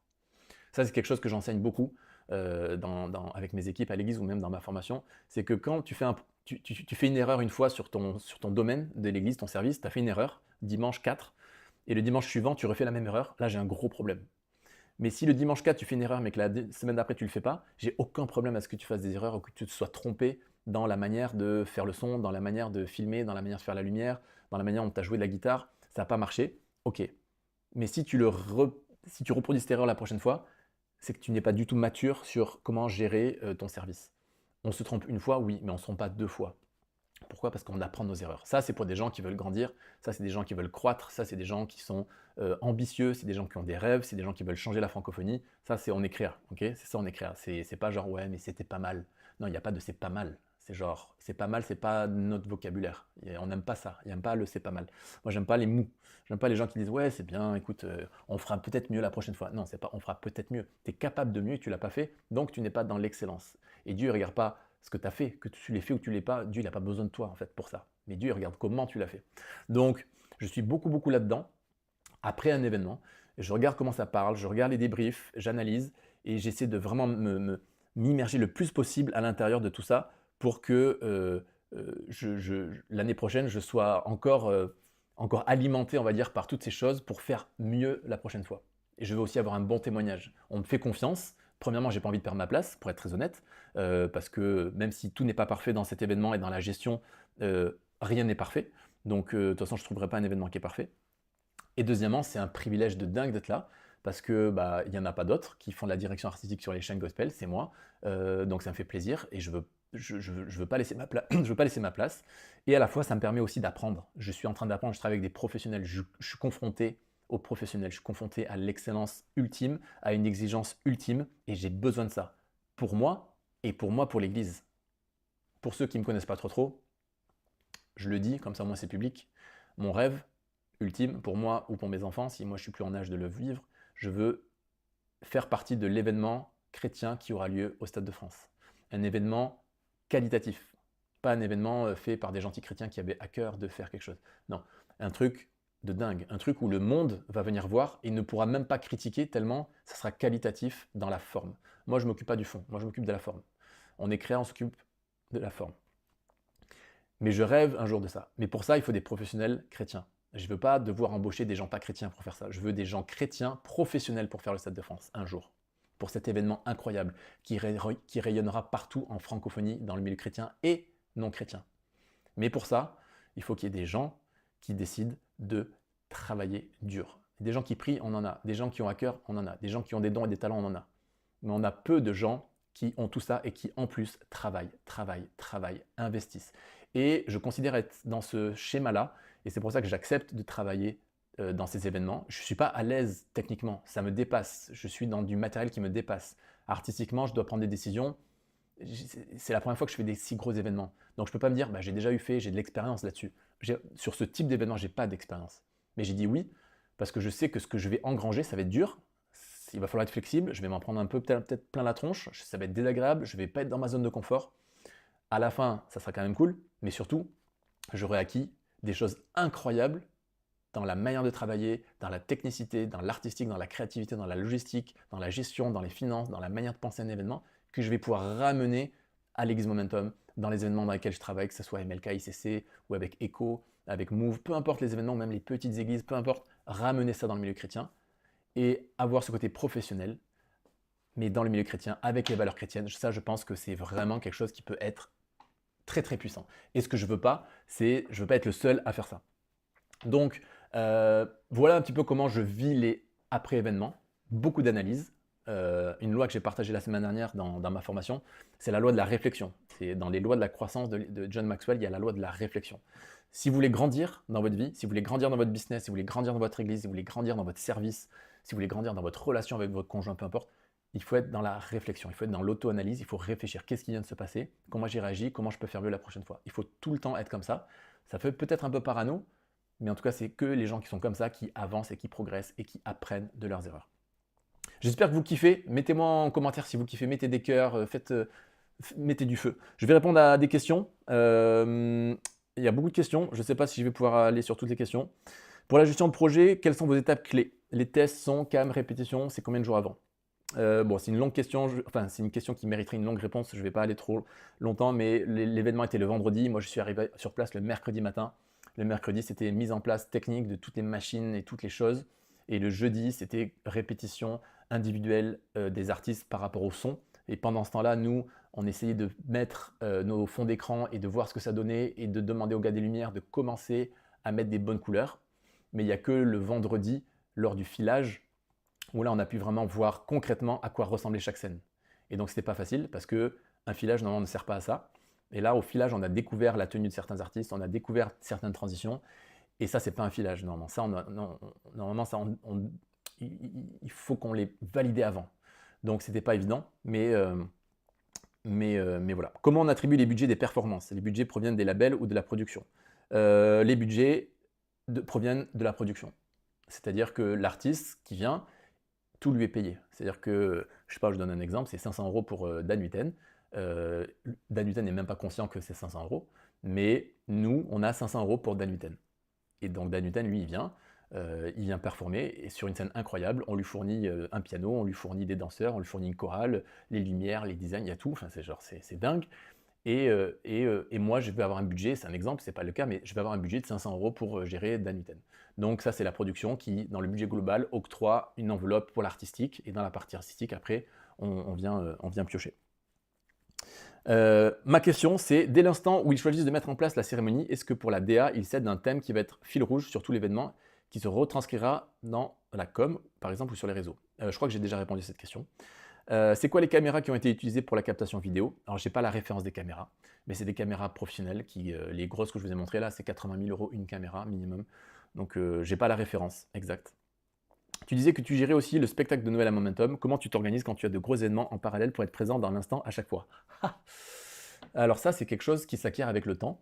Ça s'appelle de l'expérience. Ça, tu ne l'apprends pas à l'école. Donc tous ceux qui me disent, moi je sors d'une école, je viens de faire 4 ans d'audiovisuel, je suis chaud, j'aime les mecs, genre, ferme ta bouche, ne dis rien et viens travailler et on va voir. Et tu vas voir que tu vas t'en prendre plein les dents, parce que c'est pas ton école qui t'a appris justement ça, à gérer 3 événements de front en même temps. Donc, bah oui, dans ma vie, je gère la communauté On est Créa, où j'ai des dizaines et des dizaines de gens qui sont dans cette communauté, qui sont dans cette formation semaine après semaine. Je gère l'Église Momentum en tant que directeur créatif aussi, avec tout ce qui peut, Momentum Bordeaux, Momentum Paris, Momentum Bruxelles, enfin bon voilà. En même temps, en décembre, il y a les chaînes gospel avec 2 mois de préparation en amont. J'ai 3 enfants, dont un bébé qui fait très très peu ses nuits parce qu'elle a que deux dents et il y en a d'autres qui vont arriver, donc ça va être compliqué. Voilà, et il faut avoir une vie avec ma femme, un minimum. Et puis si je peux voir certains amis parfois, ça peut être bien. Enfin bon. Donc oui, c'est beaucoup, beaucoup. Comment je fais? Bah, je vais essayer de déléguer au maximum. C'est très difficile de déléguer, mais j'apprends à déléguer. C'est la clé, c'est de déléguer. Et donc Noël cette année, je n'ai pas géré Noël comme j'ai pu gérer Noël d'autres années. J'ai délégué Noël. Et donc, quel était mon rôle sur Noël? J'ai chapeauté Noël. C'est-à-dire que je me considère comme un pompier. C'est-à-dire qu'ils décident de beaucoup de choses. Moi, je suis garant de la vision générale, créative, mais c'est eux qui décident de plein de choses. Et moi, je suis le pompier. C'est-à-dire que je suis là, et s'il y a un feu, je viens l'éteindre. S'il y a des blessés, je viens les soigner. S'il y a besoin de prendre une décision, de faire un truc, bah, je vais prendre la décision. Mais je laisse faire les gens. Je ne suis pas acteur. Je deviens acteur s'il y a un problème, je deviens acteur s'il y a des tensions, je deviens acteur si je sens que là ça part en sucette et je viens cadrer, mais je suis un pompier. Et bah, c'est sûr qu'il y a plein de choses que je ne maîtrise donc pas, techniquement, artistiquement, il y a des choses que j'aurais peut-être pas fait comme ça, mais c'est pas grave, c'est pas mon église. Et mon but c'est aussi de lancer des gens dans la partie technique, dans la partie artistique, dans la partie théâtre, dans la partie danse. Et ça c'est très très important de pouvoir déléguer. Donc c'est difficile, parfois on y laisse des plumes, mais voilà. Donc ça c'est la partie comment tu t'organises sur des gros événements en parallèle. Et donc par rapport au Shine Gospel, bah, j'ai eu Nicolas qui travaille avec moi sur Onecrea, qui a fait un boulot de fou cette année, parce que bah, dans ma tête, voilà. Alors après, de vivre tout ça fait que tu dors pas très très bien les nuits, que quand tu es en week-end ou en Shabbat, le Shabbat, parenthèse, le Shabbat, très très important en tant que créatif, le Shabbat. J'ai tout un module dans ma formation sur le Shabbat, c'est très très important. Et donc dans mes semaines, quand je suis dans mon Shabbat, bah, c'est compliqué à ce que dans ma tête ça tourne pas. Parce que physiquement je peux jouer au tennis, mais dans ma tête, mais c'est quel fond que je vais mettre sur de la luitaine? Ça vient. Donc, c'est un travail, c'est une expérience à apprendre. Et plus on avance, voilà. Moi je suis pas la personne la plus organisée, ça c'est sûr. Je suis pas reconnu comme, je suis pas désorganisé, mais je suis pas reconnu comme être la personne la plus organisée. Donc j'ai beaucoup à apprendre là-dessus. Cette année, dans la formation, il y a une masterclass spéciale avec Mathieu Desroches, qui est un expert en organisation et en productivité. Et donc, il va nous partager vraiment des clés pour pouvoir apprendre en tant que créatif à s'organiser, comment gérer des projets, comment organiser des projets, comment organiser notre vie, comment être productif dans notre vie en 2024 grâce à l'intelligence artificielle, grâce à plein de choses, comment travailler mieux, mais pas travailler plus. Enfin voilà, c'est toutes ces choses dans lesquelles moi je travaille en ce moment et que en même temps que je les travaille, je les apporte dans ma formation, on est créa. Mais c'est des choses qu'on acquiert avec le temps. Ça fait 15 ans que je fais ça. Ça fait 15 ans que je fais ça. J'ai commencé dans ma petite église à Biarritz où je commençais déjà avec mes parents à gérer des événements avec très peu de choses, mais c'était déjà génial. Et puis après, je suis monté à Paris, à Hillsong Paris, où bah là, ça devenait beaucoup plus gros. Et puis maintenant, Momentum, post-Covid, où donc il y a beaucoup de matériel qui a été investi dans la vidéo, dans la lumière, etc. etc. Et puis, bah, je peux travailler avec MLK, je travaille avec ICC, je travaille avec plein de grosses églises, avec Move, avec Echo, Zénith de Clermont-Ferrand. Donc, c'est toutes ces choses qui fait que bah, plus tu fais un événement, plus tu es en train de remplir et de construire ta maison de expérience, expérience, expérience. Et quand ça fait 15 ans que j'ai 38 ans, bah, j'en arrive à avoir une certaine expérience. J'ai encore beaucoup de choses à apprendre. Comme je vous l'ai dit, je suis passionné de pouvoir travailler dans le séculier parce que ça me permet de constamment être challengé. N'oubliez pas que dans nos églises, dans notre milieu chrétien, dans nos églises, en France, on peut très très vite être roi dans notre royaume. Ça, c'est une phrase qu'on m'a dit, c'est pour ça que je me permets de vous la dire. C'est une phrase qui m'a challengé il y a quelques années. Dans nos églises, on est roi dans notre royaume. C'est-à-dire que c'est sûr que vous n'allez pas avoir un professionnel qui va vous challenger. Si vous faites de la guitare et que vous êtes le meilleur dans votre église, bah, vous n'allez pas être challengé. Sauf que si demain vous allez jouer dans un bar dans votre ville, vous allez voir qu'en fait vous êtes très très mauvais comparé à plein de guitaristes. Tout ça pour dire que si on reste un petit peu dans notre petit monde, on peut vite penser qu'on est les meilleurs. Et c'est pour ça que tout le temps, peu importe que je sois embauché dans une église en France, je continue, même si c'est compliqué dans mon timing et dans mon planning, je continue à aller me confronter dans le séculier, à monter à Paris dans des grosses églises qui ont du matériel professionnel avec des gens professionnels. Et je suis confronté à parler avec eux, je suis confronté à créer avec eux, je suis confronté à débattre avec eux sur certains choix. Et des fois, je ne sais pas, et donc je dois me renseigner. Et c'est ça qui me permet de rester affûté, on va dire, sur tout ce qui se passe, et de ramener ça, encore une fois, je le redis, mais de ramener ça dans nos églises, dans nos événements chrétiens, pour que notre niveau augmente. Et j'en arrive pour conclure sur cette donc, opportunité que je voudrais vous offrir. Tout ce que je vous ai partagé ce soir, je vous l'ai expliqué, ça fait 15 ans que moi je fais ça. Là, ça fait 2 ans que je fais les shines, j'espère qu'il y aura d'autres fois. Mais en fait, après 15 ans, bah, je ne suis pas arrivé là par hasard. Je ne suis pas arrivé là parce que sur mes réseaux sociaux, j'ai posté des trucs. Et je ne suis pas arrivé là parce que j'ai demandé à telle personne, est-ce que tu pourrais me faire rentrer dans cet événement, j'aimerais faire ça. Les gens sont venus à moi, on m'a appelé un jour en me disant, on aimerait que tu participes à ça. Ça, c'est quoi? C'est dû à 15 années d'expérience. Expérience dans le milieu chrétien, dans le leadership, expérience dans le métier de musicien aussi que je suis, etc., etc., etc. Et en fait, tout ça, ça fait 3 ans que j'ai lancé ce mouvement On est Créa et que j'ai réalisé une chose, c'est que j'avais un privilège énorme d'être dans, ou à la fois Hillsong Paris, ou maintenant Momentum, des églises où il y a des pasteurs qui croient en nous, qui ont des projets en tête, qui ont des finances, qui acceptent la créativité, qui crédibilisent la créativité, qui mettent de la valeur, qui nous font confiance.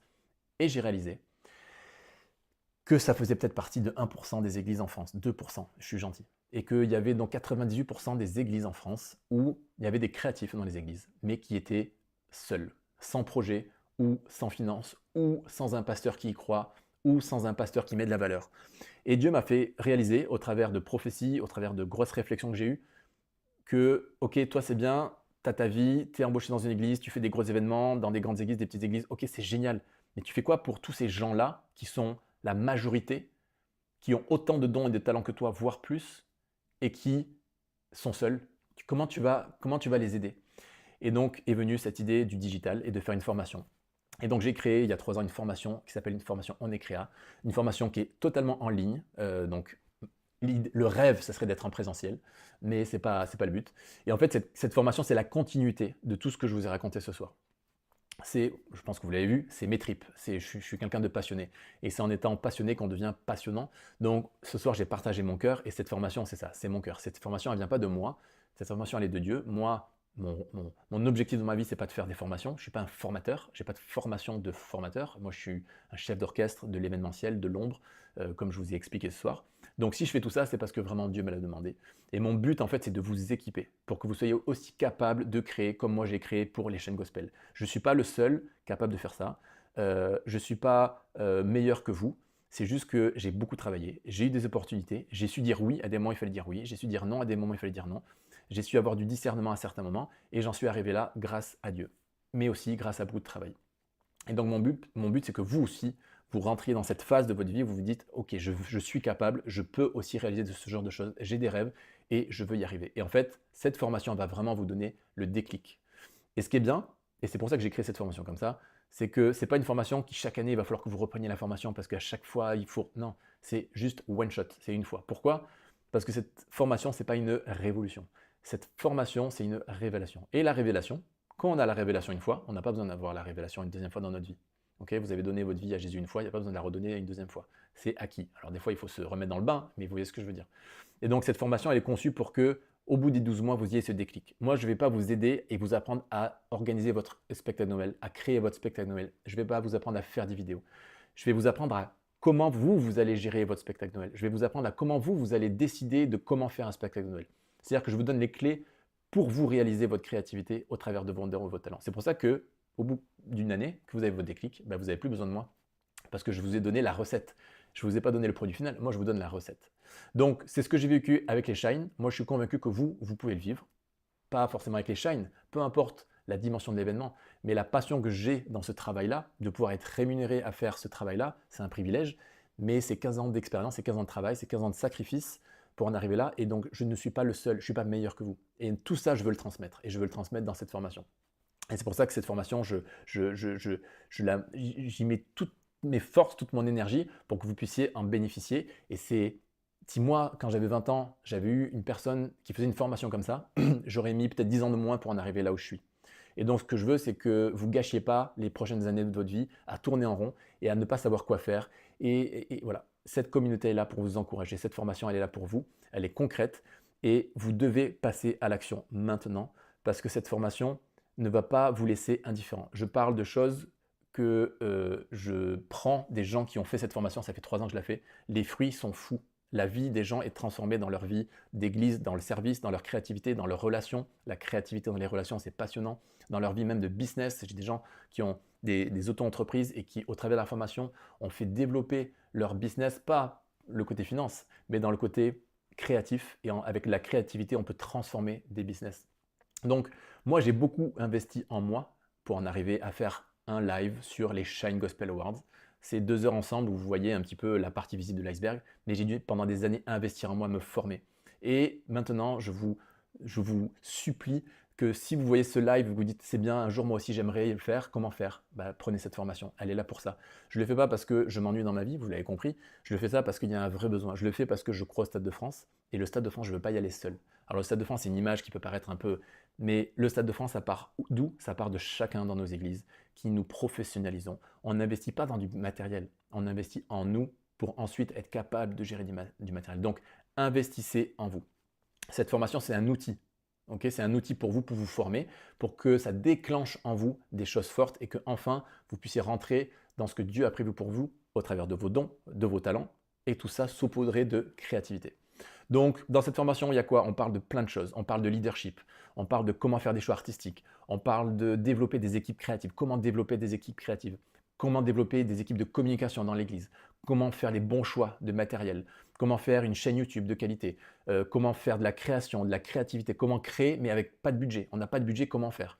Comment multiplier mes dons, mes talents? Comment vivre peut-être même de mes dons et mes talents? Comment devenir, avoir un travail avec mes dons, mes talents? Comment organiser des événements qui peuvent avoir une forte identité. Alors là, les Shine, c'est waouh, mais je ne sais pas si vous avez vu un petit peu mes réseaux sociaux. L'église Espoir à côté de Saint-Étienne, c'est une église où ils ont fait des travaux et j'ai pu participer à tout le design en fait, du lieu qui est très minimaliste, qui est tout blanc et qui est une église incroyable, qui est unique en francophonie. Et je suis passionné aussi, autant par des gros événements que par des petites églises avec des projets. Mais j'aime les gens qui sont passionnés, j'aime les gens qui veulent aller plus loin, j'aime les gens qui veulent réaliser leurs rêves et qui décident de travailler, qui décident d'investir dans leur vie, qui décident de sortir de leur canapé sur les réseaux sociaux en disant « Oh là là, moi j'ai liké cette personne, elle me donne vraiment envie. » Mais t'es sur ton canapé, genre lève-toi, genre forme-toi, investis, paye cette formation, va dans cette école biblique, je ne sais pas, mais fais en sorte de ne pas regretter. Donc, je vous invite vraiment à aller sur cette formation. Je vais vous mettre logiquement, si tout se passe très très bien, j'ai fait quelque chose d'incroyable, qui est ça. Voilà, c'est magnifique. Et si je vais faire un petit fondu, plup, plup, voilà. Donc vous pouvez flasher le QR code. Comme ça, vous allez voir un petit peu cette formation à quoi ressemble. Mais les retours des gens que j'ai eus, et il y en a certains qui sont là ce soir dans le live, il y a eu une vraie révélation, il y a eu un vrai déclic dans la vie des gens qui ont été dans cette formation dans les années passées. Et je veux vous donner l'opportunité en fait d'en profiter. Pourquoi c'est pas une surprise, mais pourquoi c'est une opportunité assez importante, c'est que ça fait deux ans que je suis avec une tarification particulière. En janvier, donc dans un mois, la tarification va augmenter. Je suis en train de travailler à plein de choses et donc le tarif va augmenter pour le même contenu. Donc, on est le 19 décembre. D'ici la semaine prochaine, d'ici le 25, je vous encourage vraiment à aller profiter des tarifs qui sont actuellement à un certain niveau et qui vont monter l'année prochaine, donc dans un mois. Et j'ai pas envie que vous regrettiez ça. J'ai pas envie que vous disiez ah mais si j'avais su. Oui, c'est un effort financier, mais vous vous doutez bien que si je fais les Shine Gospel Awards, c'est pas parce que j'ai rien fait de ma vie avant. J'ai dû dépenser, j'ai dû me former, j'ai dû voyager, j'ai dû apprendre, j'ai dû me tromper, j'ai dû casser du matos. C'est toute une vie pour en arriver là. Et donc oui, il faut investir. Oui, il faut investir. Et le tarif de cette formation n'est rien comparé à ce que vous allez acquérir. Vous ne réalisez pas ce que vous pouvez acquérir. Allez voir sur mes réseaux sociaux, j'ai des témoignages de gens qui ont fait la formation. Et ils expliquent qu'est-ce que ça a amené en fait en eux, dans leur vie de famille, dans leur vie d'église, tous les problèmes qu'ils pouvaient avoir de relations dans leurs équipes créatives, leurs équipes techniques. Cette formation est là pour vous donner des clés. Donc c'est 12 mois. Pendant 12 mois, il y a quoi? Il y a des modules chaque mois. Donc il y a 12 modules. Dans un module, il y a plusieurs épisodes. Je vous l'ai expliqué, on parle de leadership, on parle de brainstorming, on parle de mood board, on parle des 5 sens, on parle de personnalité créative, comment connaître sa personnalité créative, etc. Donc ça, c'est le cœur de la formation. 12 modules qui sont bien solides chaque mois, évidemment tout en replay. Également, on a 4 grosses masterclass qui vont avoir lieu pendant l'année, des masterclass avec des invités prestigieux. On aura Mathieu Desroches pour la productivité, on aura Sébastien Korn pour la louange et la créativité, on aura Éric Sellerier pour l'intelligence artificielle et la créativité. Et on aura Luc Geoffroy pour l'événementiel et la créativité. Ce gars-là, c'est un homme incroyable. Il a fait partie des pionniers dans la captation vidéo en Europe, dans le séculier. Donc, c'est un des meilleurs en Europe dans la captation vidéo. Et c'est un chrétien, et c'est quelqu'un que j'aime beaucoup, qui m'aime beaucoup aussi, et donc il est dans cette formation. Ensuite, tous les jeudis, ça c'est la touche qui va vous parler à vous, si vous vous sentez un peu seul dans votre monde d'église. Tous les jeudis, il y a le confessionnal créatif. Donc, c'est-à-dire que tous les jeudis, de 12h30 à 13h30, on est ensemble sur un Zoom. Il n'y a pas des belles lumières ou quoi que ce soit. Vous êtes là où vous êtes. On est jeudi, ce midi, on a eu le confessionnal. Il y en a qui étaient dans leur voiture, il y en a qui étaient au travail, il y en a ils étaient obligés de ne pas mettre leur caméra, il y en a qui ne peuvent pas parler. Mais c'est pas grave. L'idée, c'est d'avoir cette récurrence. Tous les jeudis, on est ensemble. Et qu'est-ce que je fais? En fait, je réponds aux questions qu'on m'a posées. Je partage du leadership quand il n'y a pas trop de questions. Et au-delà de moi qui réponds aux questions, la communauté était en train d'interagir ensemble. Et donc ça, c'est très très puissant. Parce que autant les dimanches, pour beaucoup, c'est pas facile de servir semaine après semaine. Et puis on peut vite être découragé. Mon but, c'est de venir tous les jeudis venir rééquilibrer et d'avoir 1 heure de boost, 1 heure d'encouragement, 1 heure où on peut dire les choses, 1 heure où on peut poser nos frustrations, 1 heure où on peut poser nos questions, avoir des réponses. Donc ça, c'est 52 fois par an et tout est en rediffusion. Donc même évidemment, si vous ne pouvez pas être là les jeudis ou tous les jeudis, tout est en rediffusion tous les soirs, donc il n'y a pas de souci. Et la dernière chose, qui est le lien de tout ça, c'est la communauté WhatsApp. La communauté On est créa qui est sur WhatsApp. On a plus d'une dizaine de groupes dans cette communauté. Cette année, enfin là, on a un groupe sur Noël, des inspirations Noël. Donc ça part dans tous les sens de qu'est-ce que tu as fait toi dans ton Noël, dans ton église, c'est quoi les idées que vous avez, mais moi j'aimerais faire de la déco, mais je ne sais pas faire, et le script, et puis c'est quoi votre texte, et puis vos théâtres. Enfin, c'est de la folie. Et puis, on a un groupe par module. Donc, tout est organisé pour qu'on puisse vraiment avoir des discussions sur des sujets précis. Et au-delà que ce soit moi qui apporte tout ce que je peux et j'ai envie d'apporter, mais en fait, c'est l'énergie et la fusion, c'est ce volcan de la communauté qui fait que il y a moi et il y a les dizaines et des dizaines et des dizaines d'autres personnes qui sont dans ce groupe WhatsApp. Et en fait, tous les jours, on est encouragé. Tous les jours, on nous pousse à aller de l'avant. Tous les jours, même quand nous, on n'est pas en haut, il y a des gens qui sont en haut dans cette communauté et il y a des messages d'encouragement. Je partage évidemment beaucoup de tous les événements que je fais. Là, ce soir, c'est fait pour tout le monde, c'est en public, mais c'est exceptionnel. Normalement, c'est fait que dans ma formation. Donc, tous les autres événements. Et je peux vous dire qu'en 2025, je l'ai encore annoncé nulle part, à part ma femme et 2 autres personnes. Mais il se peut que je sois sur un énorme projet unique qui n'a jamais eu lieu. Et je suis sur ce projet-là. Et donc, évidemment, tout ça, ça sera à fond partagé dans la formation, dans ces fameux groupes WhatsApp où je partage toutes les coulisses de tout ce que je fais, que ce soit à Momentum, que ce soit dans des petites églises, dans des gros événements, des moyens événements, peu importe. Je partage plein de choses, les coulisses, etc. Donc voilà, ce groupe WhatsApp, c'est ce qui fait battre le cœur de la communauté On est créa. Et tout ça, c'est pendant 12 mois. Vous embarquez quand vous voulez, tout est en rediff. Donc il n'y a pas de ouais, mais moi j'arrive que en décembre et c'est trop tard. C'est pas trop tard. Ce qui est trop tard, c'est en janvier quand les tarifs vont augmenter. Donc je vous laisse aller flasher ce QR code que vous avez là. N'hésitez pas, de toute façon, il n'y a pas d'engagement. C'est-à-dire que vous pouvez prendre le premier mois, si ça ne vous plaît pas, vous pouvez vous désabonner. Alors personnellement, moi, j'aime pas les gens qui sont sans engagement. Moi, j'aime bien les gens que ton oui soit oui, que ton non soit non. Mais c'est juste pour vous dire qu'il n'y a pas de pression non plus. Vous pouvez vous abonner le premier mois et puis vous pouvez bénéficier de tout ce qu'il y aura. Et puis si vous n'êtes pas satisfait, dites-le moi, je ferai mieux la prochaine fois. Mais en tout cas, je peux vous dire que ça fait 3 ans que je la fais. Et si vous êtes dans le chat là, et que vous êtes dans la formation, notez-le, parce que c'est pas très agréable pour moi de parler de ma formation.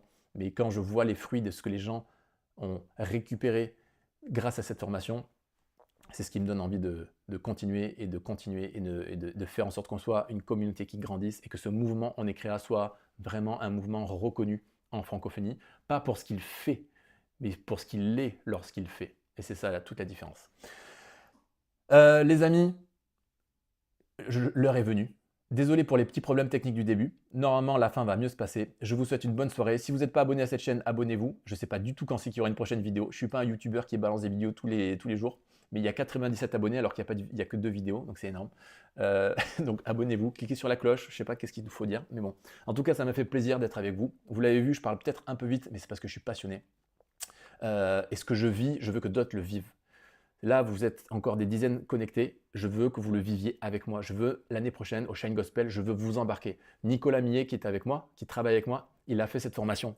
Il a investi. Il a déménagé de La Rochelle pour venir à Bordeaux, pour se rapprocher de moi. Il a investi de son temps et maintenant, il travaille avec moi. Je ne dis pas que je vais vous promettre que vous allez travailler avec moi, mais si vous avez des dons, des talents, que vous travaillez, que vous faites cette formation en Écréa, que vous avez les valeurs en Écréa et que vous avez l'ADN en Écréa, je ne vois pas pourquoi vous n'allez pas venir avec moi dans des événements. Je suis en train de travailler avec plein de gens passés qui ont fait la formation passée dans des futurs événements en 2025. Pour l'instant, je ne peux pas trop en parler parce que je ne suis pas du genre à dire tout ce qui se passe alors que ça n'a pas eu encore lieu, mais c'est en train d'arriver. Donc, les portes sont ouvertes, j'ouvre toutes les portes, je suis inclusif, mais la chose que je vous demande, c'est formez-vous, formez-vous. Je ne peux pas prendre des gens qui n'ont pas de valeur, qui ne savent pas et qui font juste que prier. Je veux des gens qui travaillent, je veux des gens qui sont investis, je veux des gens qui se battent, je veux des gens qui se lèvent le matin en disant un jour on va y arriver, je ne sais pas quand, mais en tout cas je commence. Moi c'est avec des gens comme ça que je travaille.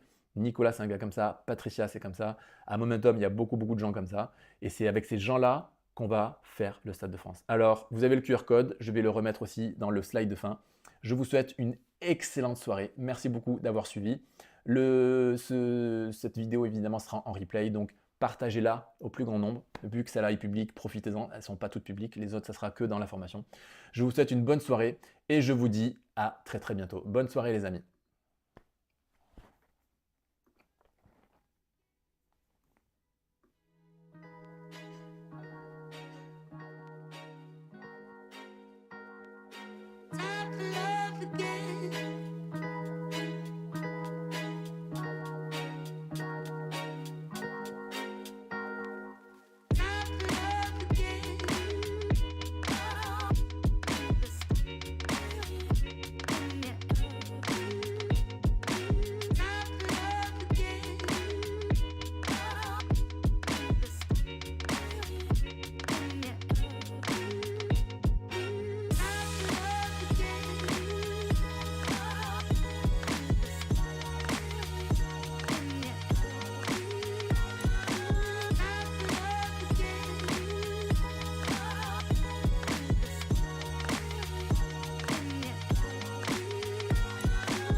Time for love again.